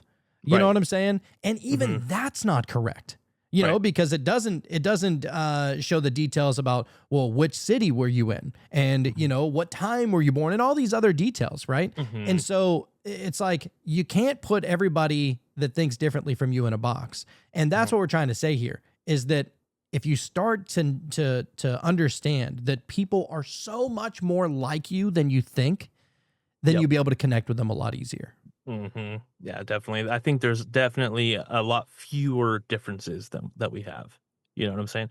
It's funny because we're talking about empathy and all of this, and I still remember there was this one time, maybe like 2 years ago, I went to a Church's Chicken to get the family some dinner, and I had to pull out front because I guess they had to cook some more chicken or whatever, so I had to pull out front and kind of just wait a little extra for it. And there was this one dude inside there, and he was just, just by himself eating his meal. And like, I just had this feeling like he needed a hug or something. I still think about that guy every once in a while. I never went in there, never said anything to him, you know what I mean? But I just had this feeling like he just needed a hug. And so, I don't know, maybe I was picking up on something, but I still think about that guy every once in a while. That one dude that just needed a hug in that moment. And where did you get that from? I don't know, dude. I have no idea. I didn't sit there and just like try to figure him out, whatever. It was just like this notion that came to me like instantly. Like, I feel like he's going through something, maybe, Yeah. I don't know. And that's something that I'm trying to learn to get a little bit better at too, is, picking up on the information that's around, because that probably wasn't your natural thought. You wouldn't think to go hug some random person, No. but maybe somewhere along the line, you picked up on a frequency, and you discovered that frequency needed a hug. Right. You know what I mean? Just simple things like that. Yeah. I mean, and it's probably kind of weird to just go up and hug a random stranger. Yeah, but no, I didn't do it. It was just a thought. But I mean, you could have always given them a metaphorical hug. Hey, how are you doing? Is your day going all right? You know what I mean? Just stuff like that. And that's something I'm trying to pick up on a little bit more, because I do get those stuff like that. And then I'm just like, you know what? I'm always in a rush. I'm busy. Yeah. You know what I Yeah. mean? Like, you There's come up always with an these excuse. examples. Yeah. But this is why, a lot of religions will say that, like, it's super important to give to charity or to go work at a soup Yeah. kitchen and donate and all this kind of stuff. And even if you don't got the money, well, maybe cook a large meal and donate it or something like that, right? There's always something that you can do. You can go stand out at, like, I don't know, at an intersection on a highway or something like that and just hand out cold bottles of water. Like, I see people Dude. doing that shit all the time. It can be even easier than that, dude. It could be just as simple as just treating everybody around you with the most amount of nice that you can. You know what I mean? Not to the point where it's obnoxious or anything, but just enough to, just show people like I see you. You know what I mean? Like the guy that bagged your groceries, hey man, thank you. I really appreciate that, man. Have a good day. Like just something like that. So simple, maybe he was having a bad day and you saying something nice like that was just like, oh, just let somebody feel seen is sometimes all people need. And if you think about it, being nice at this point in like what's going on in reality is like Right. rebellious. Right. Isn't that something, dude? What a fucking world we've come to, man. I know. You know? Yeah. Those be nice shirts are coming. I'm telling you. Yeah, with the big smiley face sticker, the Yeah. whole thing. Just be nice. Yeah, dude. So there's a few more things that I wanted to get into as far as what you can do with your empathy. One interesting thing that we're going to talk about is being an empath and your astral body. Oh, all right. Let's get weird, dude. The empath sensitivity often extends beyond the body into the astral realm, the subtle plane where emotions and thoughts take shape before manifesting physically. When someone near you feels fear or joy, that emotion vibrates through the astral field, reaching your own energetic body like sound waves through air. This explains why you can feel someone's energy before they speak. You're reading the emotional imprint in their aura.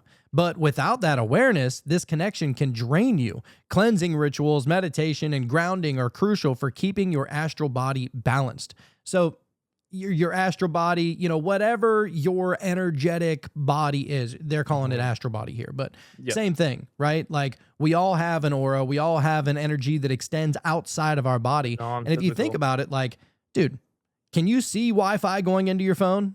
No, but it's there. It's going. And so the same thing is going on with the human body. And that's, it's just resonating with the other energies that are around you. And even if you can't see the aura, you can be certain that it is there.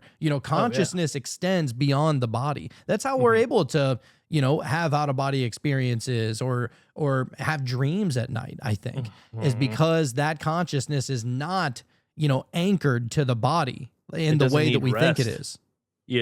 That thing is just always energized, always ready to do some kind of journey, And it's funny, speaking of like the aura aspect, I have had times like when I walk into work, at the time that I get to work, everybody's already there. Like I start a couple hours later than everybody else, just based off of what I do there.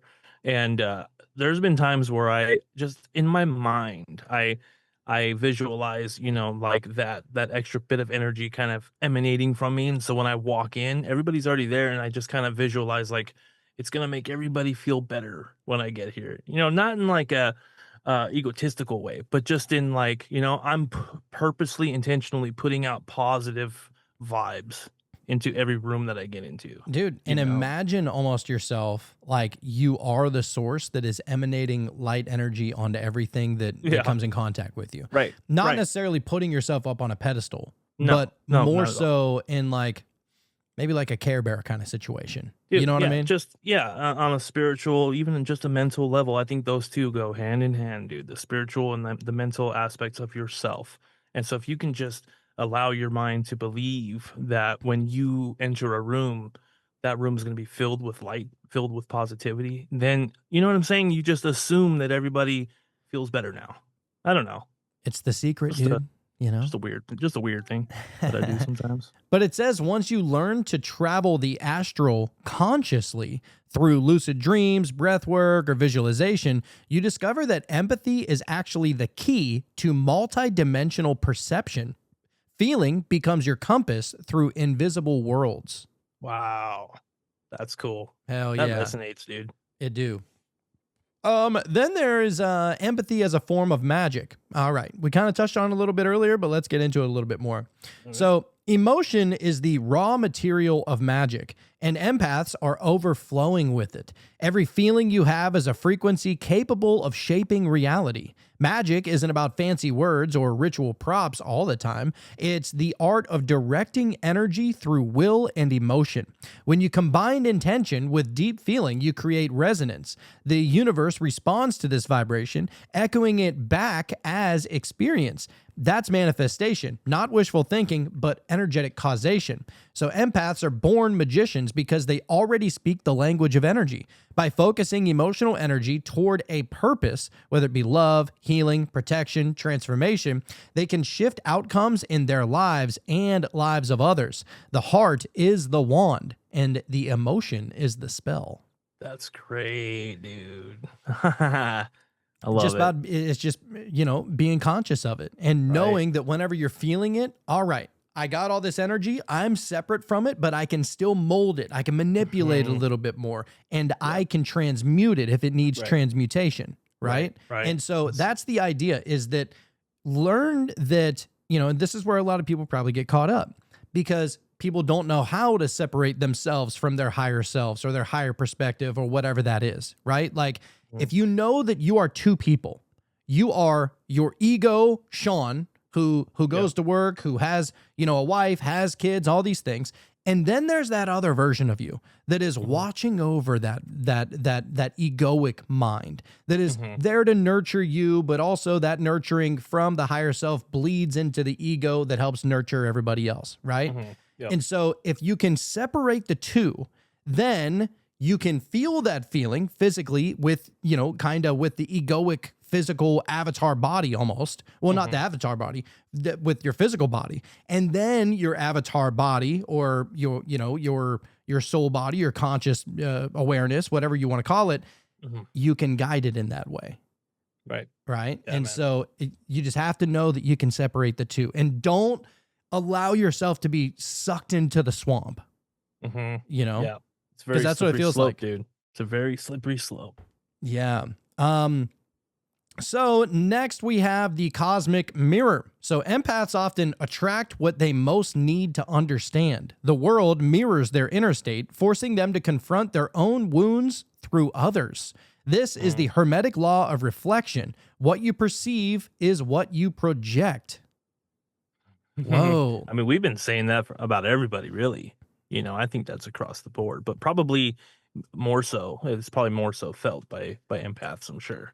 Yeah, it's kind of like, whenever and this is another thing, if you have the ability to separate yourself from yourself, is that, whenever something bad happens to you, you can react to it, or you can kind of just see it for what it is. Oh, I see. This is a lesson that I'm supposed to learn, and treat every single negative thing that happens to you literally as a lesson.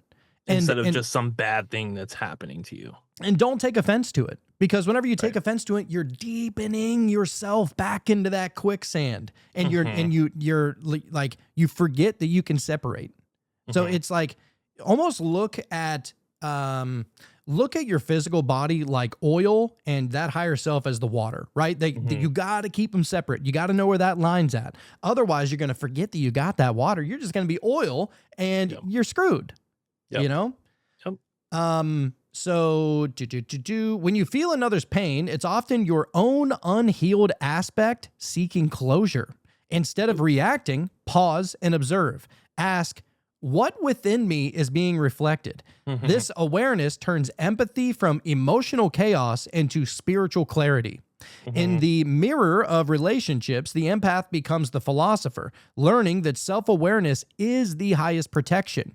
The more you understand your own energy, the less the world can unconsciously shape it. Oh, shit, dude. Yeah, dude. Yeah. That's great.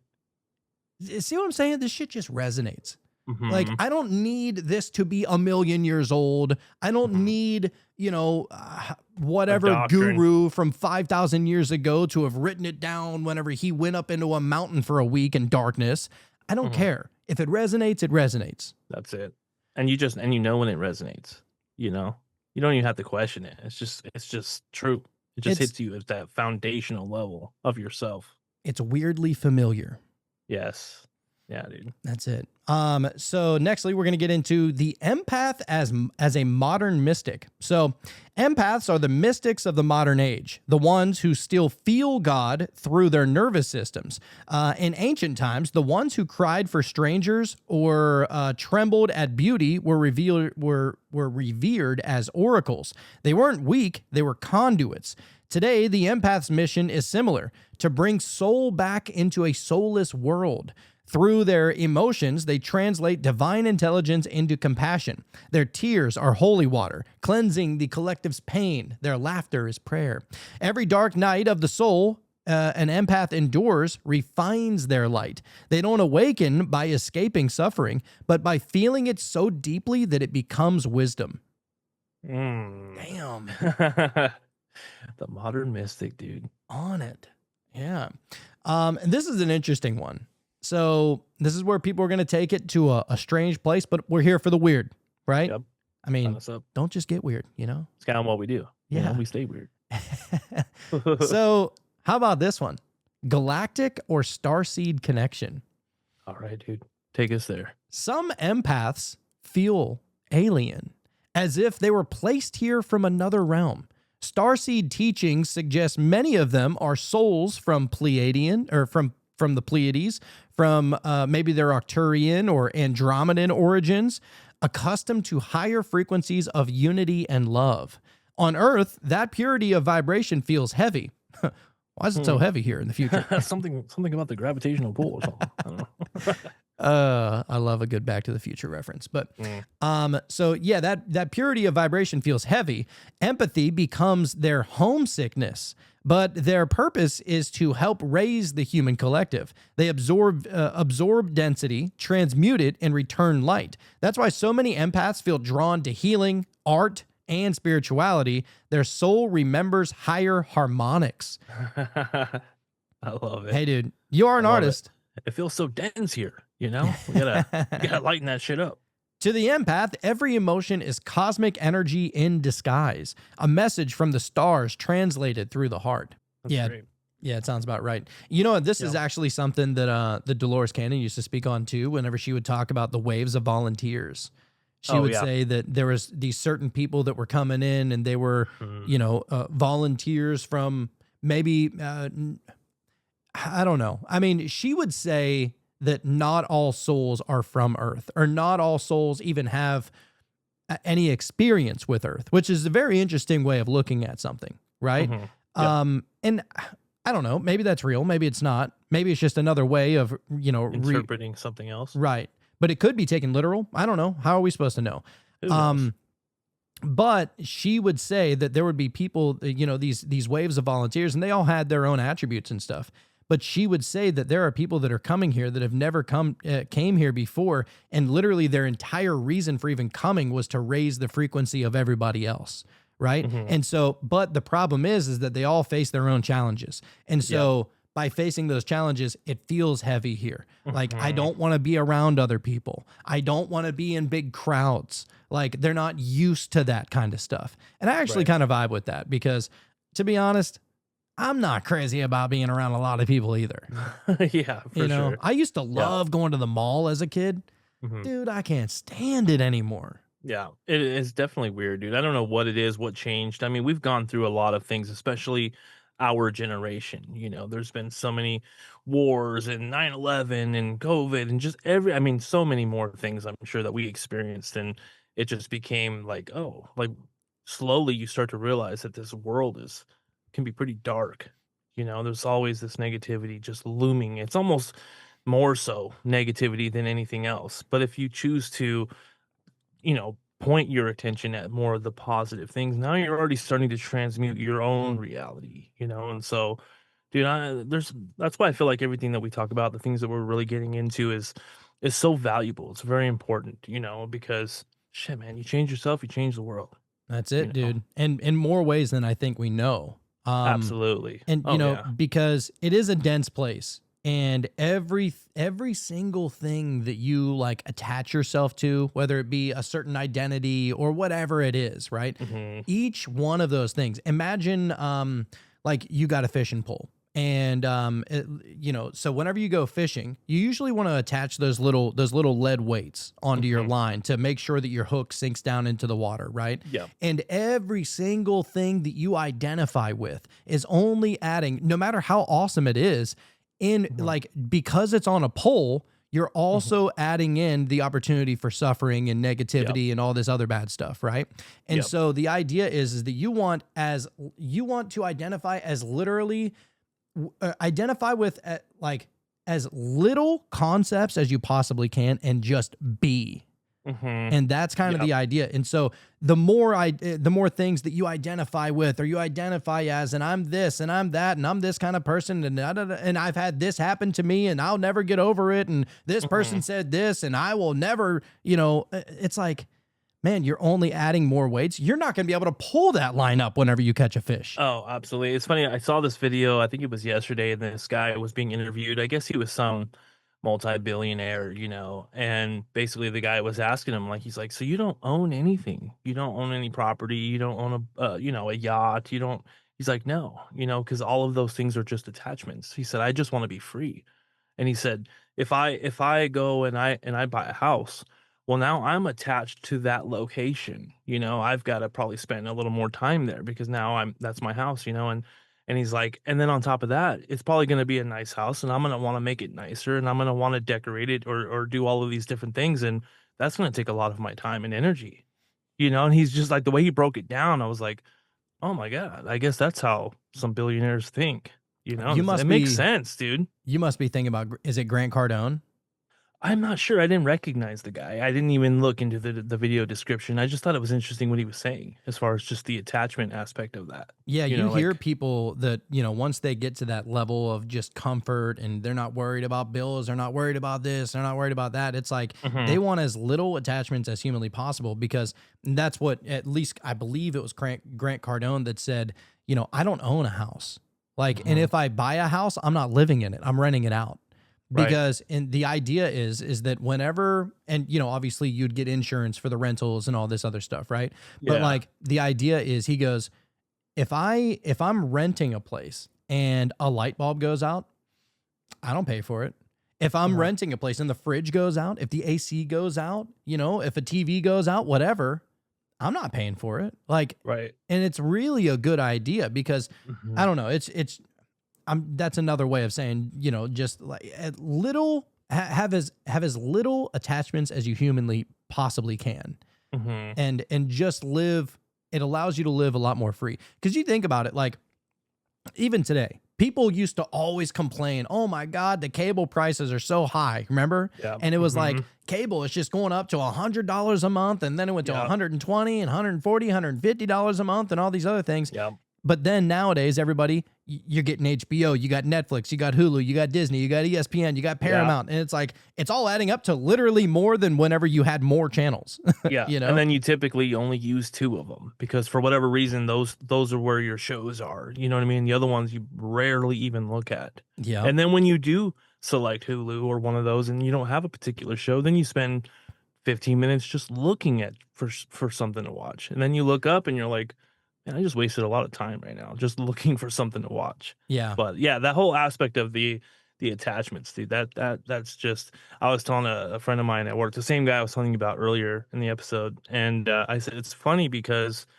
I know, just in my path and my wife and just us as a household, I know that we're going to a stage in our life where things are going to be a lot more abundant. We're not going to be having to worry about, if we're going to be able to pay this bill or if we're going to put this one off and pay this one instead and prioritize. And, we're getting closer to just having a more abundant life. And I was telling this guy, I said, it's weird. The closer I get to having more ability to buy whatever I want, the less I even want anything. And that's kind of where I am now, a hundred and percent. I think that's just a natural process of just understanding things on a deeper level. It's like, do I really want that? Or do I just like the idea of buying it, or being able to get something for myself? Yeah. You I don't know. whenever you're broke, you want everything. You know what I Yeah. mean? Oh, And then yeah. whenever you actually have money, it's like, Yeah. I can go without it. You know what Yeah. I mean? It's like, Uh-huh. like, Like, oh, look at this car. It's like 6 grand. If only I had 6 grand, I can go buy it now. But then if you actually had the 6 grand, you'd be like, probably do I not a really need wise that investment. car? Let me see what else I can get instead. You know, something that's, I don't know. It's weird. It's a mental game. Like, where is that money more valuable, on that Mhm. car or in your account? You Right. know? Exactly. Yeah. Man. So yeah, limit all of it. Nextly, we're going to get into emotional alchemy. This is a good one. Mm. So true All right. alchemy is the art of transforming energy, not metal. I know people get that confused. And I'm Yeah. like, look, and this is just my understanding from it, especially after we read The Alchemist, right? But like, and that's not the only source that we've looked into as far as alchemy goes. But Yeah. the idea is, if nature can be transmuted, then I can be transmuted, and I can transmute the things that are inside of myself. And that was really the entire lesson. Whether lead could be transmuted to gold, Besides it's the point. more of a philosophical thing. It's the philosopher's stone is really what it Right. is. I mean, Exactly. it's the thing that, like, if I can do it, if nature can do it, then I can do it. It's a teacher. So, that's It's kind of a the big whole deal. perspective thing, man. If you can change your perspective, now everything in front of you is just different, and that's just how it is. Yeah, yeah. So empaths practice this instinctively, turning pain into understanding, sorrow into love, and anger into power. The process begins with acceptance. You can't transmute what you resist. When you allow yourself to fully feel an emotion without judgment, you free its energy. Oh, it's an interesting way of looking at it. Instead of letting it just build up and become something totally different and totally worse, you know? The feeling dissolves into wisdom, like lead refining into gold. The Fool's Journey in tarot mirrors this perfectly. Innocence, experience, collapse, and then rebirth.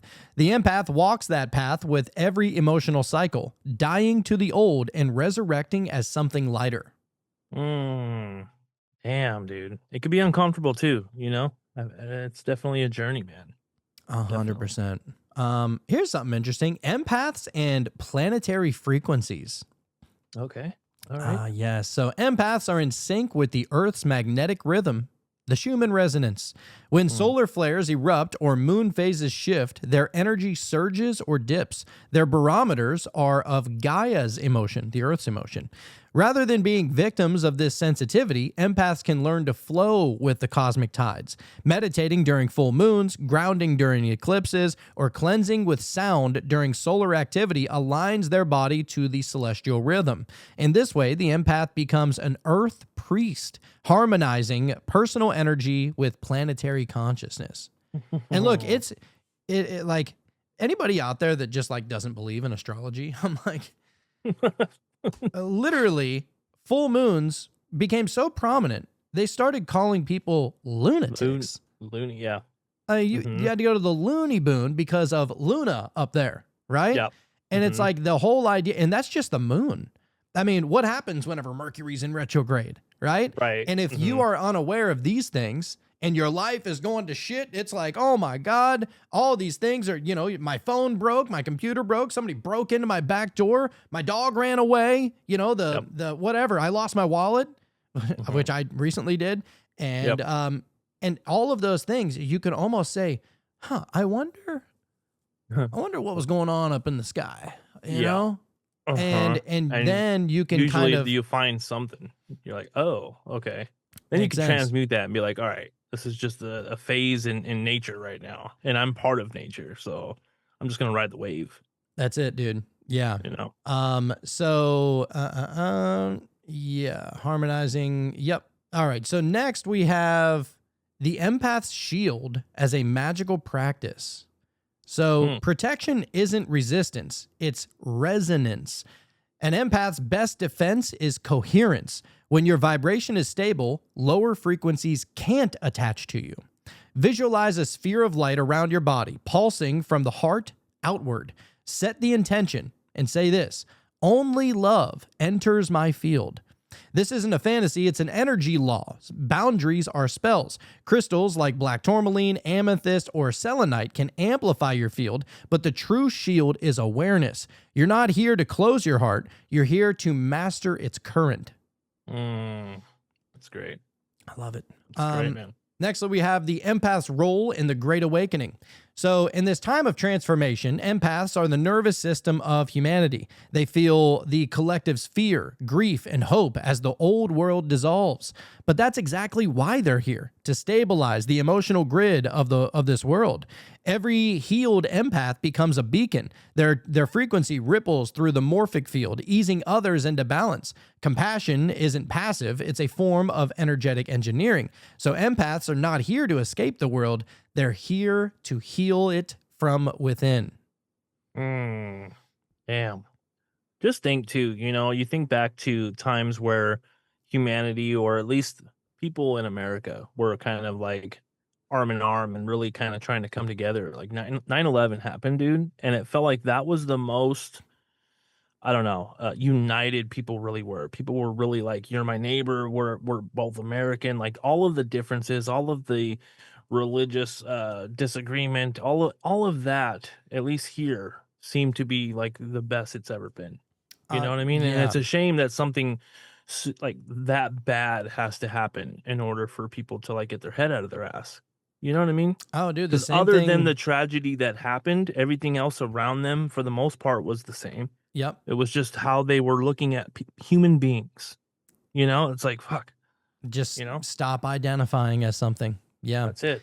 And the same thing happened, in Louisiana. I mean, in Louisiana, dude, floods all the time with all the hurricanes, right? Oh, right. And Katrina. especially during Katrina and all the other ones, people, I mean, it didn't matter, dude. Like, and you had what became known as the Cajun Navy as a result of Hurricane Katrina, which is basically everybody that had a boat that wanted to go out and help, like, pull dogs up out of the water, pull cats, pull people up out of the water. Because a lot of people, especially during Katrina, people were like, in order to survive, they had to climb up on top of their roofs. Yeah. Right. And obviously you can't survive up there very long. Like in direct sunlight, you ain't got no water to drink. You're not going to drink flood water. Right. You ain't got nothing to eat. You ain't got nothing to cook it with, right? You ain't got no food anyway. And so people were like, all right, I have a boat. Let me try and utilize this. And people were going around. It didn't matter if you were a fucking Democrat or a Republican. Didn't matter if you were a Christian or an atheist. Didn't matter if you were black or white or Asian or Mexican, whatever, right? It was like, I see somebody that needs some help. I'm going to go help them. Right. And that's the beautiful thing about it. And I think that's the thing that is in all of us all the time. We just shut it out. We divide. We push ourselves away from, like we said before, other people's ideologies or a political party, or whether somebody has an Android versus an iPhone. Like, there are so many stupid bullshit little divisions that we like to hold in place for some reason, and I feel like that's stupid, dude. The people out there on their boats trying to help people, that is the thing that's in all of us all the time. Yeah. And that's what we need to let emerge. 100%. Yeah. And so yeah, that's basically the idea of like the empath's role is like what they're it's to remind people that you got that in you. And because everybody has it in them. Yeah. It's just varying degrees of it, right? Everybody has a little bit of empathy in them. Even the narcissists have a little bit of empathy in them, because even a narcissist will feel bad for themselves.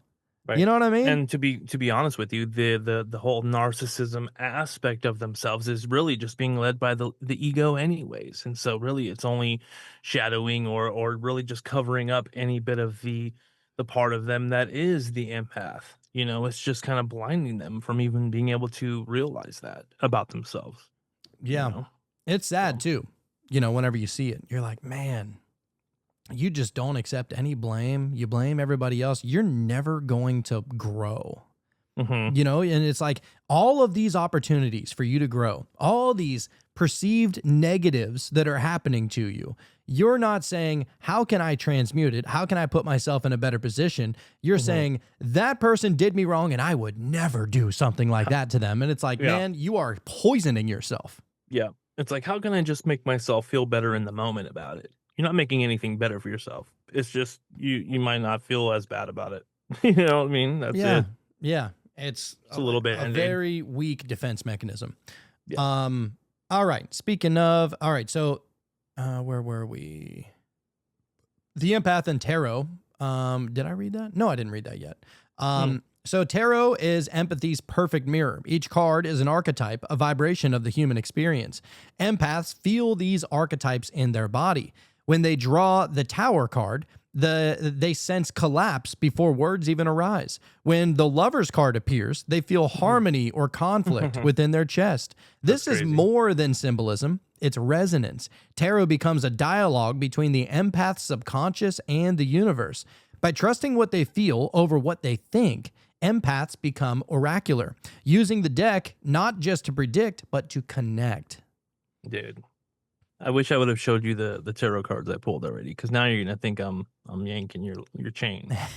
All right, we'll get to it. All right. Because we only got a couple more here. All right. Next we have harnessing and directing empathy for mystical use, just to kind of sum that up. So empathy transforms into power when guided by intention.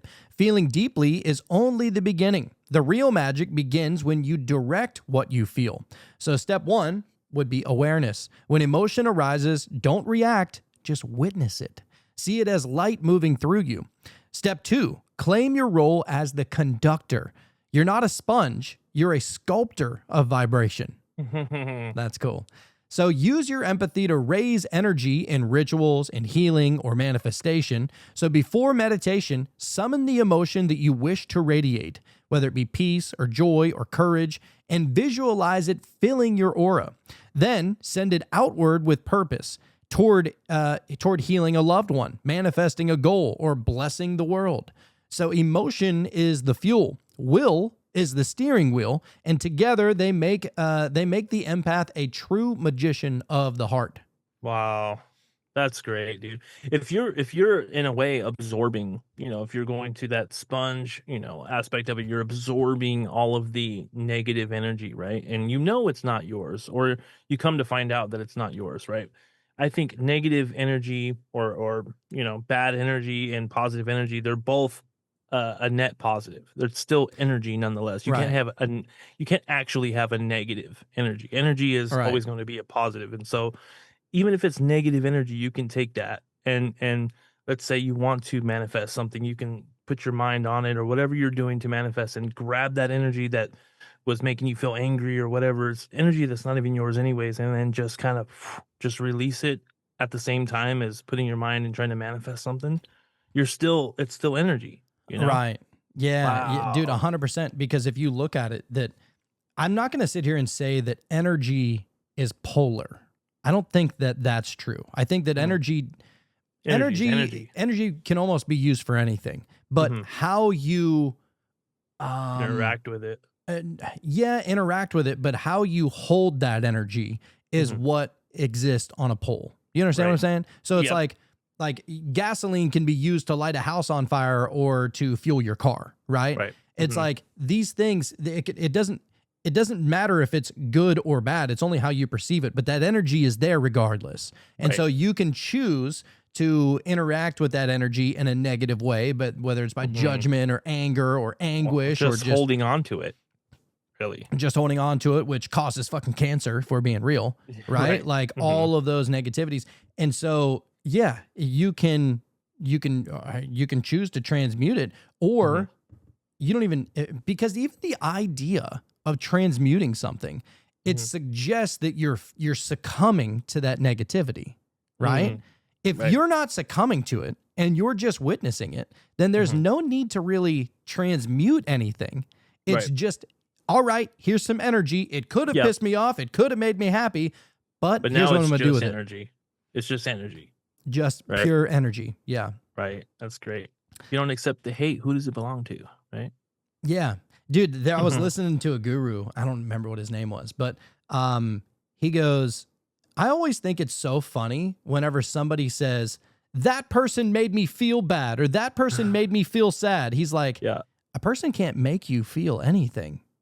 Like, why are you doing that to yourself? Like, it has to go through you, and you choose how you interact with whatever that is.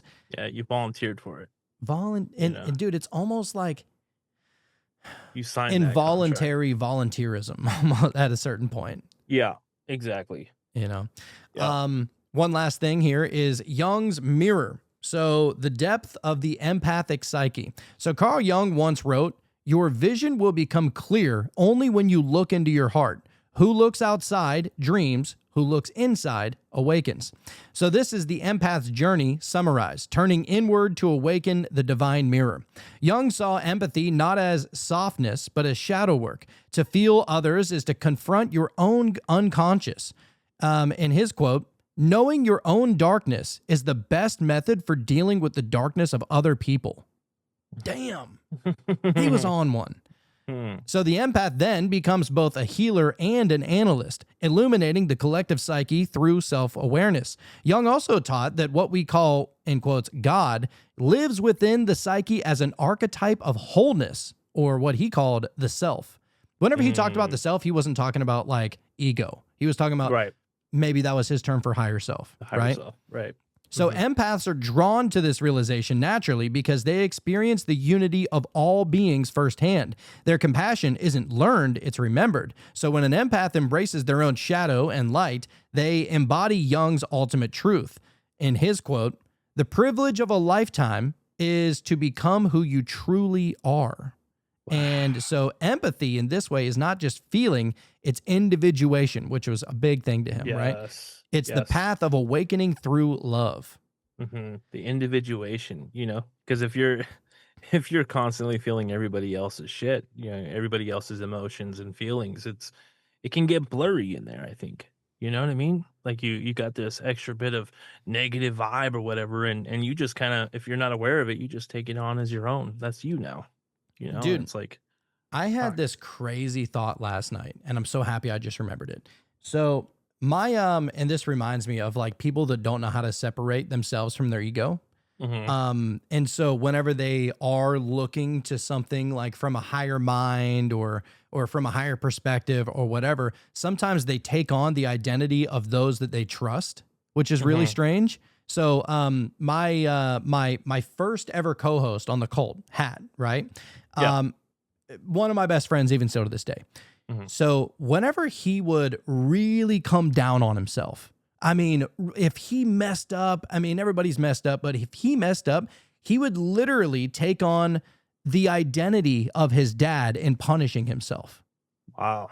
Yeah. So if you don't know that you have that higher aspect of yourself, what you see then is people start to punish themselves through the eyes of how they believe their parents or whatever would punish them, which is really crazy to see. Right. And I started thinking about that last night, and I was like, holy shit, he didn't know that he had a higher self. He didn't know that he had like this angel version or this guardian version, or you know what I mean? Like, it's just crazy to think about. And I feel like a lot of people are really like that, like in order to hold themselves accountable. Well, how would my dad do it? And a lot of times they don't even know that they're doing it. They don't even know that they're taking on their dad's mentality or whoever their guardian was, or, whoever they looked up to that was really good at like keeping them in line. And it's like, it's crazy to think about it that way. And I think it goes that's back what they're to doing. Yeah, and I think it goes back to, it's just kind of a survival thing. I feel like whatever that is, that accountability that has always been above their head, and maybe their dad isn't around no more or whatever, so now they're doing it to themselves because it's what they know. It's what's got them to this point. It's what has gotten them this far, and so to not have that, that's probably an uncomfortable feeling. When you don't know that you do have that higher self and you can kind of transmute that in a better way and not beat yourself up so bad, because the world would do that for you. 100%. Yeah. So you got to at least be on your own side. You're going to forgive yourself before the world forgives you. Yeah. And, and this is kind of said as like, it's like a whole, even if you don't vibe with the higher self or the own higher perspective, what something that's really close to that is? What is it? WWJD. Oh, yeah. Yep. 100%. Right? Yep. Like, all right, well, I'm not going to react this way. What would Jesus do? Right? Right. And it's like, man, they don't even understand what they just did. You know what I'm saying? Yep. It literally, they're using Jesus the archetype of Jesus, whatever, however you want to look at it, Mhm. in helping transmute the way that they feel so that Right. they don't react the way that they would react. Right. Right. Instead of it being someone to follow, it's somebody to embody. Too. You know, it's to be like that Yes. and better, even. Dude, and this is where it cracks me up is, dude, you shouldn't say that you're a follower to anybody. Mm-mm. Like and just in my opinion, because whenever you say you're a follower, think about it. People get like these big YouTube channels or these big TikTok channels and stuff like that. And or maybe you're just like a super fan of an actor, right? And oh my God, I love Adam Sandler. I want to watch everything that he's in and he makes me laugh and all this kind of stuff. Are you, whenever you like him, are you following him or are you becoming him in a way? You know, it's kind of like, you know, the idea of following is almost fangirling or fanboying. Oh yeah, Right? for Like- sure. I mean, look at basketball. You know, you go and buy your favorite player's jersey, or football for that matter, and you're literally wearing someone else's name on your back. Yeah. You know, you're embodying whatever that person is doing, rather than using that energy and trying to do what you want to do. You know, Dude, it's crazy to look at it through the different lenses Weird. like that. But anyhow, to outro this one, so sensitivity is strength. So to be an empath is to live with your heart uncovered in a world that wears armor. But that openness is your strength. You were never meant to harden. You were meant to harmonize. In a time when people fear emotion, your sensitivity is rebellion. It's your superpower. Every tear you shed waters the seeds of awakening. Every moment of compassion you express changes the frequency of the field. You're not too sensitive. You are precisely as open as creation needs you to be. The universe feels through you, loves through you, and heals through you. You are the hidden magician of the heart, the quiet mystic shaping the worlds with feeling. So breathe deeply, feel it all, transmute it into light, because when the empath remembers their power, the whole world begins to remember its soul. damn, dude, Deep. I love dude. it. Deep. I love it. Yes. Yeah, this was is why enlightening. we, not to cut you off, my bad, dude. I just feel like what we're doing here is it's very important, man. And I know that there's times where we're put in like vulnerable places and things, but I think that that's part of it, man. Showing that side, opening your heart and showing just that the truest version of yourself that you can to people, I feel like is just totally valuable. It's very important, you know. And so that's why we're doing it, dude. I feel like we're definitely doing something positive here. Yeah, because you know what, dude? It's easy to give into emotion. You know what I'm saying? Like, it's easy to give into anger. It's easy to give into love. You know what I mean? Like, it's easy to give into reacting. But, Yeah. and it's almost like that's animalistic instinct. You know what I'm saying? It's like whenever you're reacting, you're not doing anything different than a deer would if it heard a sound in the woods. You're no different. And so if you believe that you have free will and you believe that you're at the top of the pyramid or whatever you want to look at it like, it's like you should be reacting differently than how the animalistic would. Right. I think. Exactly. And that's not even, I don't even believe that we're at the top of the pyramid. I think that's absolutely a fucking joke. Like As personally. far as- Like, right. If you look at everything as consciousness, if you look at everything as one, like how could you be better or worse than anybody if it's all one thing anyway? Yeah. It's just one. Exactly. There's no comparison. There's nothing to compare. You know what I'm saying? It's like, Right. how do you compare one versus nothing else? Right. It just doesn't make sense. Exactly. Yeah. You're just part of it, man. That's it. We Yeah, got the tarot cards, and I shit you not, I pulled these before you were talking about the Lover's card. Or Don't whatever, you when it shit came me. to the tarot. I'm not shitting you, dude. So we got the Lover's card. Of course. I pulled two for this episode, but yeah, we got the Lover's card first. Okay, the Lovers card. Here we go. The Lovers. Let me pull it up here. Sorry, I had to take the glasses off because got a little dark in there. So the Lovers stand together in harmony, the balance of masculine and feminine with nothing to hide. Every choice they make is in alignment with love. Get the fuck out of here, dude. Talking What? about being vulnerable, man. They're just standing there all naked and stuff. Yeah. know? So the Lover's card signifies an opportunity to connect in relationships that support your happiest, healthiest, and best self. The imagery shows a man and a woman standing naked in a garden between the tree of life and the tree of knowledge. The snake represents the temptation to indulge in earthly pleasures, while the angel encourages the couple to choose divine love over succumbing to instant gratification. Desire for pleasure is balanced by vulnerability and trust, since both exist within a harmonious relationship. This card serves as a reminder to choose divine love over instant gratification, and that balancing masculine and feminine energies within yourself will attract the right relationship to you. Interesting. All right. So yeah, it's all about a relationship and alignment, which that's literally what we just talked about as far as empathy. Yeah, that's what it was saying as far as the tarot. That's why I started laughing. I was like, "Oh shit, how about that?" And then this one, if I may, it's the 9 of Cups. Okay. But this guy, he's sitting there with his arms crossed, and he's got his cups behind him. Yeah. And if I'm not mistaken, are cups not like emotions?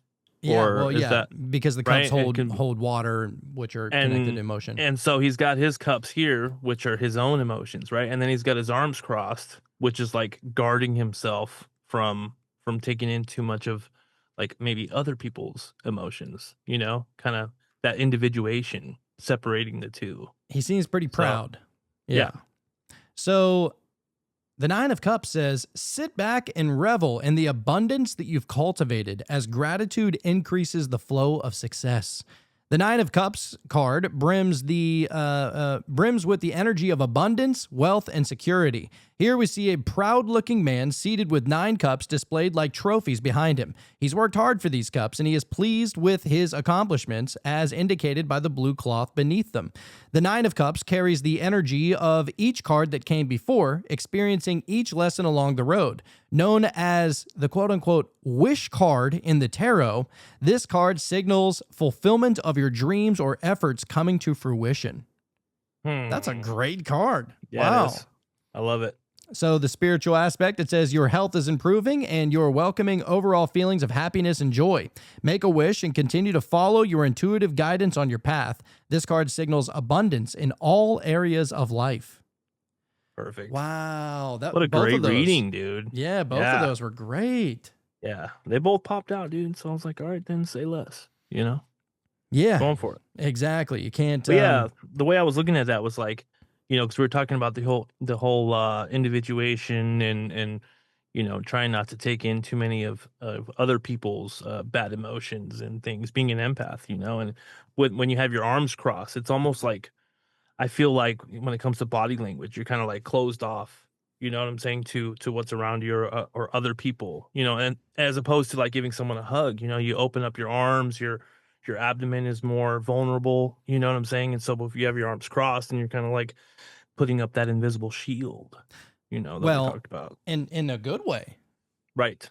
Yeah. Because you're aware of these things now. You know what I mean? Right. Yeah, that's actually perfect. So those cups would essentially be the shield that is around him. But those cups are the things that he's actually worked to get to. And it's not necessarily talking about materialistic things. Right. That each one of those cups maybe signifies something that he had to go through that made him stronger. That's something he transmuted already, and now he's became that individual rather than being having the lines blurred of other people's emotions and energy or whatever. Like these are his, and he knows the difference. Yeah, like each cup is like, I remember whenever I transmuted my dad's energy, or I remember whenever I transmuted my boss's energy, or my wife's energy, or my husband's energy, my kid's energy. Maybe some random person that, bumped into me at Walmart and had an issue with me. And I was just like, you literally, like, you're helping me on my journey, just so you know. Right. Thanks for the lesson. Right? Appreciate that, know? Right. So yeah, man, what a really fun and interesting and thought-provoking show. Yeah, I thought it would be, man. I feel like, I don't know if necessarily a empath becomes spiritual, but I think that spiritual people tend to become more empathic. 100%. It's just part of the journey. Yeah. So 100%. Felt like I that was like kind of it. cool. Yeah, dude. Well, look, I think we're going to get over to the meditation. And so, and I would imagine that, the meditation is probably obvious at this point, but, look, if you want to be able to come over and meditate with us, come over to patreon.com/meta mystics. That's the best place to be able to find it. It's the best way to be able to support us. We have a couple of different tiers over there. So if you want to just get the shows a couple of days in advance, you want to be able to listen to it completely commercial free, and you want to be able to see the video of it and also kind of join the community, we have a tier that is $3.33 a month. It's the A cheapest month. we can go, dude. Really, I Can't think we even were go gonna lower. make it even cheaper. It just wouldn't let us for some reason. If we went any lower, it'd have to be free. But we already put that out there on the podcast and on YouTube, right? So, yeah, go ahead and check it out over there. But if you want to be able to join us every Wednesday night for Wonder Wednesday, the live show, we've been trying to get as many awesome guests as we possibly can for every Wednesday night. And on the nights that we don't have a guest, we're bringing an awesome topic that everybody will be able to interact with. Everybody will be able to vibe with in some form or fashion, or at least enjoy kind of, what we are uncovering. And so just want to throw that out there. We appreciate everybody that is joining us on this journey and supporting us in whatever way that you can, even if it's just subscribing over to YouTube, or if it's hitting, 5 stars on Apple Podcasts, or leaving a review on Spotify, or whatever you do. Maybe you share one of our videos on TikTok or Instagram. We appreciate that so much because it helps out the algorithm, and the more interaction that the algorithm sees, the more people are going to be able to listen to this kind of show. And to be honest, there's a lot of podcasts out there. It'll kind of get lost in the weeds unless you help us with that algorithm. So we appreciate everybody that's done that. Yeah, thank you guys. Big Yeah, time. dude. But yeah, I guess with that being said, if divine empathy came here and it taught you anything, it's that you don't know what you don't know. So don't just get weird. Stay weird. Man, I didn't want that one to end. What a nice little nap that was. I got some crazy visuals too. Did you? Yeah. It was weird. I even had to open my eyes and peek at the screen to see if I was getting these visuals from if this was the image on the screen or if this just came up in my mind. And it wasn't even anywhere close to what was on the screen. So I was like, where did this even come from? And yeah, it was weird because I kept on seeing a sideways infinity loop, right? Mm-hmm. But it was almost like it was like a liquid. Imagine this purple liquid that just going, and it's splashing every time it goes up, and it's splashing down into itself, right? Mm-hmm. And then I saw some kind of road or a pathway that was made of that purple liquid that was extending somewhere. And I was trying to figure out where it went. And yeah, it was very visual. And I have visual things. I'm a very visual kind of meditator, right? Yeah. And but that was seemingly out of nowhere. So that was, I think, maybe great. just the energy of the episode. Plus, it was actually a literally great meditation. That's why they're called that. But Yeah. man, I almost I wish that it would have lasted 20 more minutes.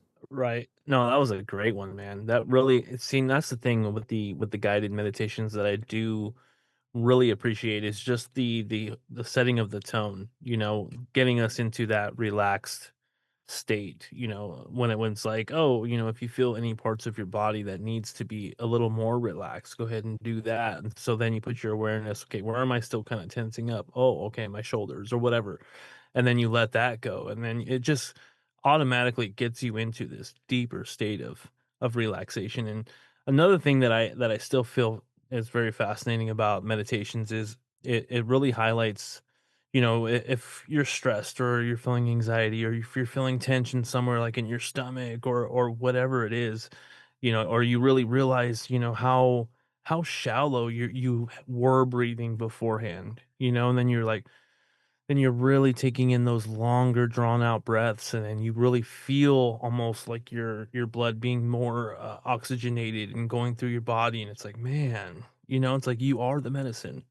You just have to facilitate that. Put your Dude. awareness there. And you know, Yeah. the whole idea of like thinking back to like Joe Dispenza as far as like healing yourself. I'm more and more starting to believe that that's definitely a possibility.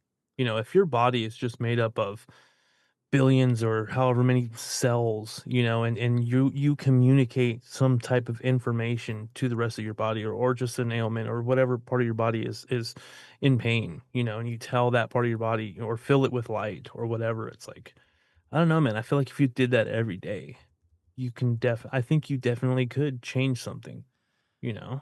Yeah, yeah, it's pretty crazy. So I was like, you know, because you hear people like Joe Dispenza and other people talk about like how we literally have electricity running through our body as far as like Mhm. wattage, right? And so I was like, man, how many watts of electricity are in the human body? I just Okay. looked it up on DuckDuckGo. And Mm. it says the average human body generates around 100 watts of power at rest. And during physical activity, this can increase to 300 to 400 watts. So in short bursts, some individuals can produce over 2,000 watts. Wow. That's Oh. pretty insane. That is Right? impressive. Yeah, because you wouldn't even think that. You would, if you didn't know that, if someone didn't tell you that, I don't think I ever would have even thought that there was that type of energy flowing through you. You know what I mean? You wouldn't think. But dude, look, they say one of the most like energy draining things, like as far as like your electric bill goes, like Mhm. one of the most energy draining things is your microwave, right? Like microwaves, they okay. require so much wattage, Yeah. right? Mhm. So we just read that in some cases, right? Like we can get up to 2,000 watts, best case, Mhm. like 2,000. How Yeah. about a microwave? The typical range of wattage is 600 to 1,700 watts. Wow. We generate more wattage than what a Potentially. microwave needs to be powered up. Wow. Isn't that crazy? So, yeah, That's- whenever you talk about being able to heal yourself, this is like the fucking proof right here. Yeah. You're just directing all of that wattage to one thing, Dude, you know, to manipulate it to do a particular thing. It's like, that is nuts. that's cool.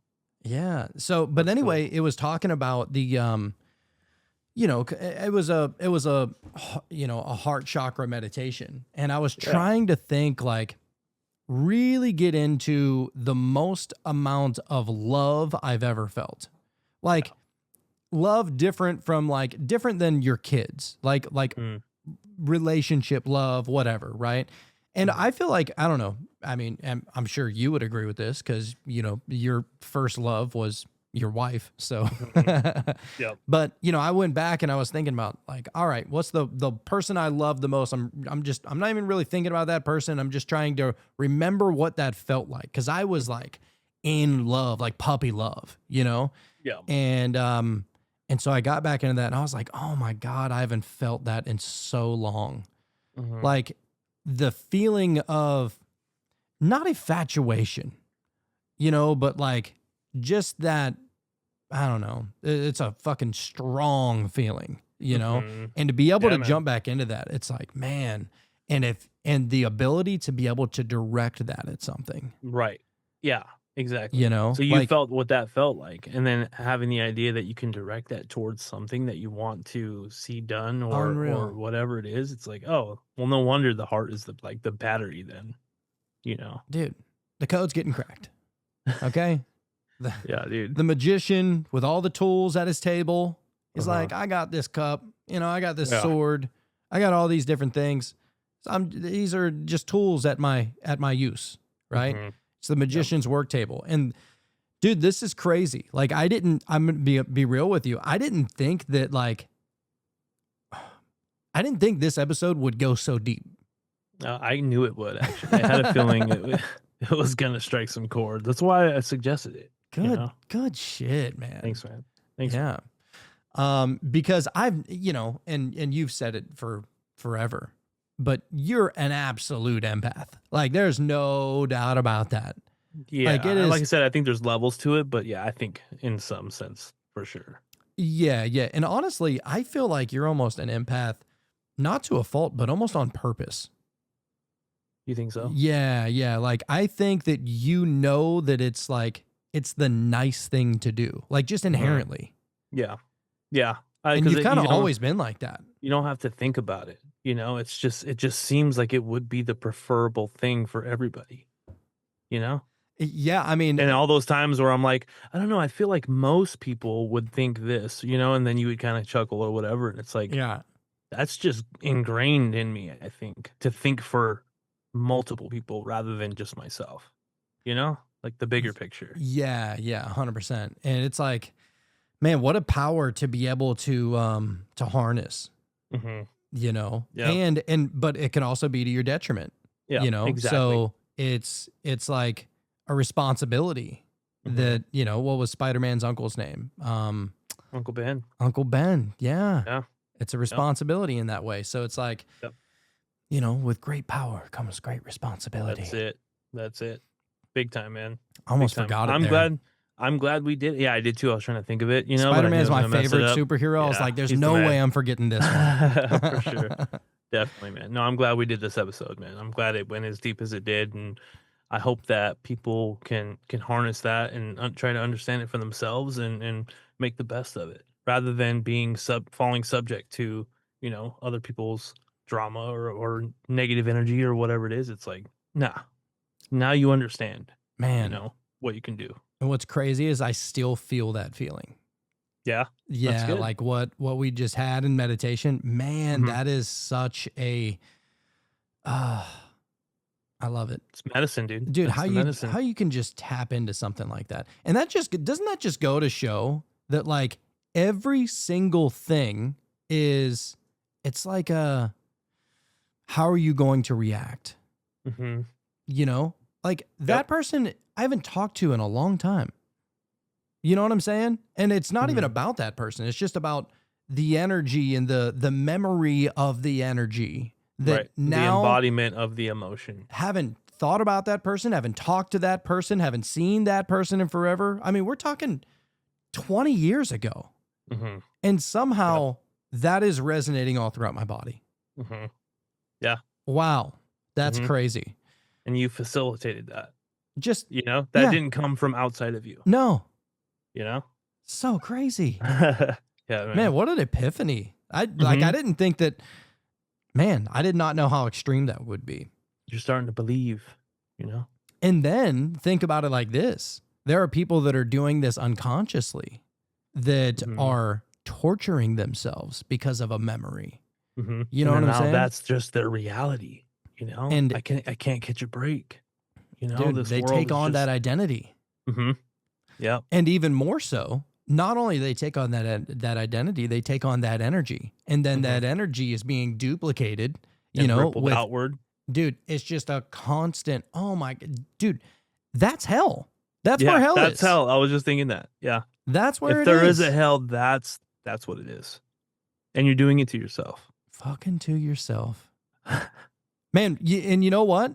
If you would try and tell this to anybody else, they'd be like, no, Get hell is a outta here. place, man. What are you talking about? Right. Yeah. It's underneath the Yeah. earth. Yeah. There's fire. You're grounding your teeth into a powder, Yeah, the course. gnashing of teeth and all that. Yeah. Come on, man. It's not Yeah, that. dude. Yeah. Missing Missing the point. the mark almost. You know? If you may. You're sinning. Yeah, dude. Sinner. It's an archery term, But anyway. Yeah. Anyway, all right, let's bust up out of here. We will see y'all on the flip side. Bye, guys.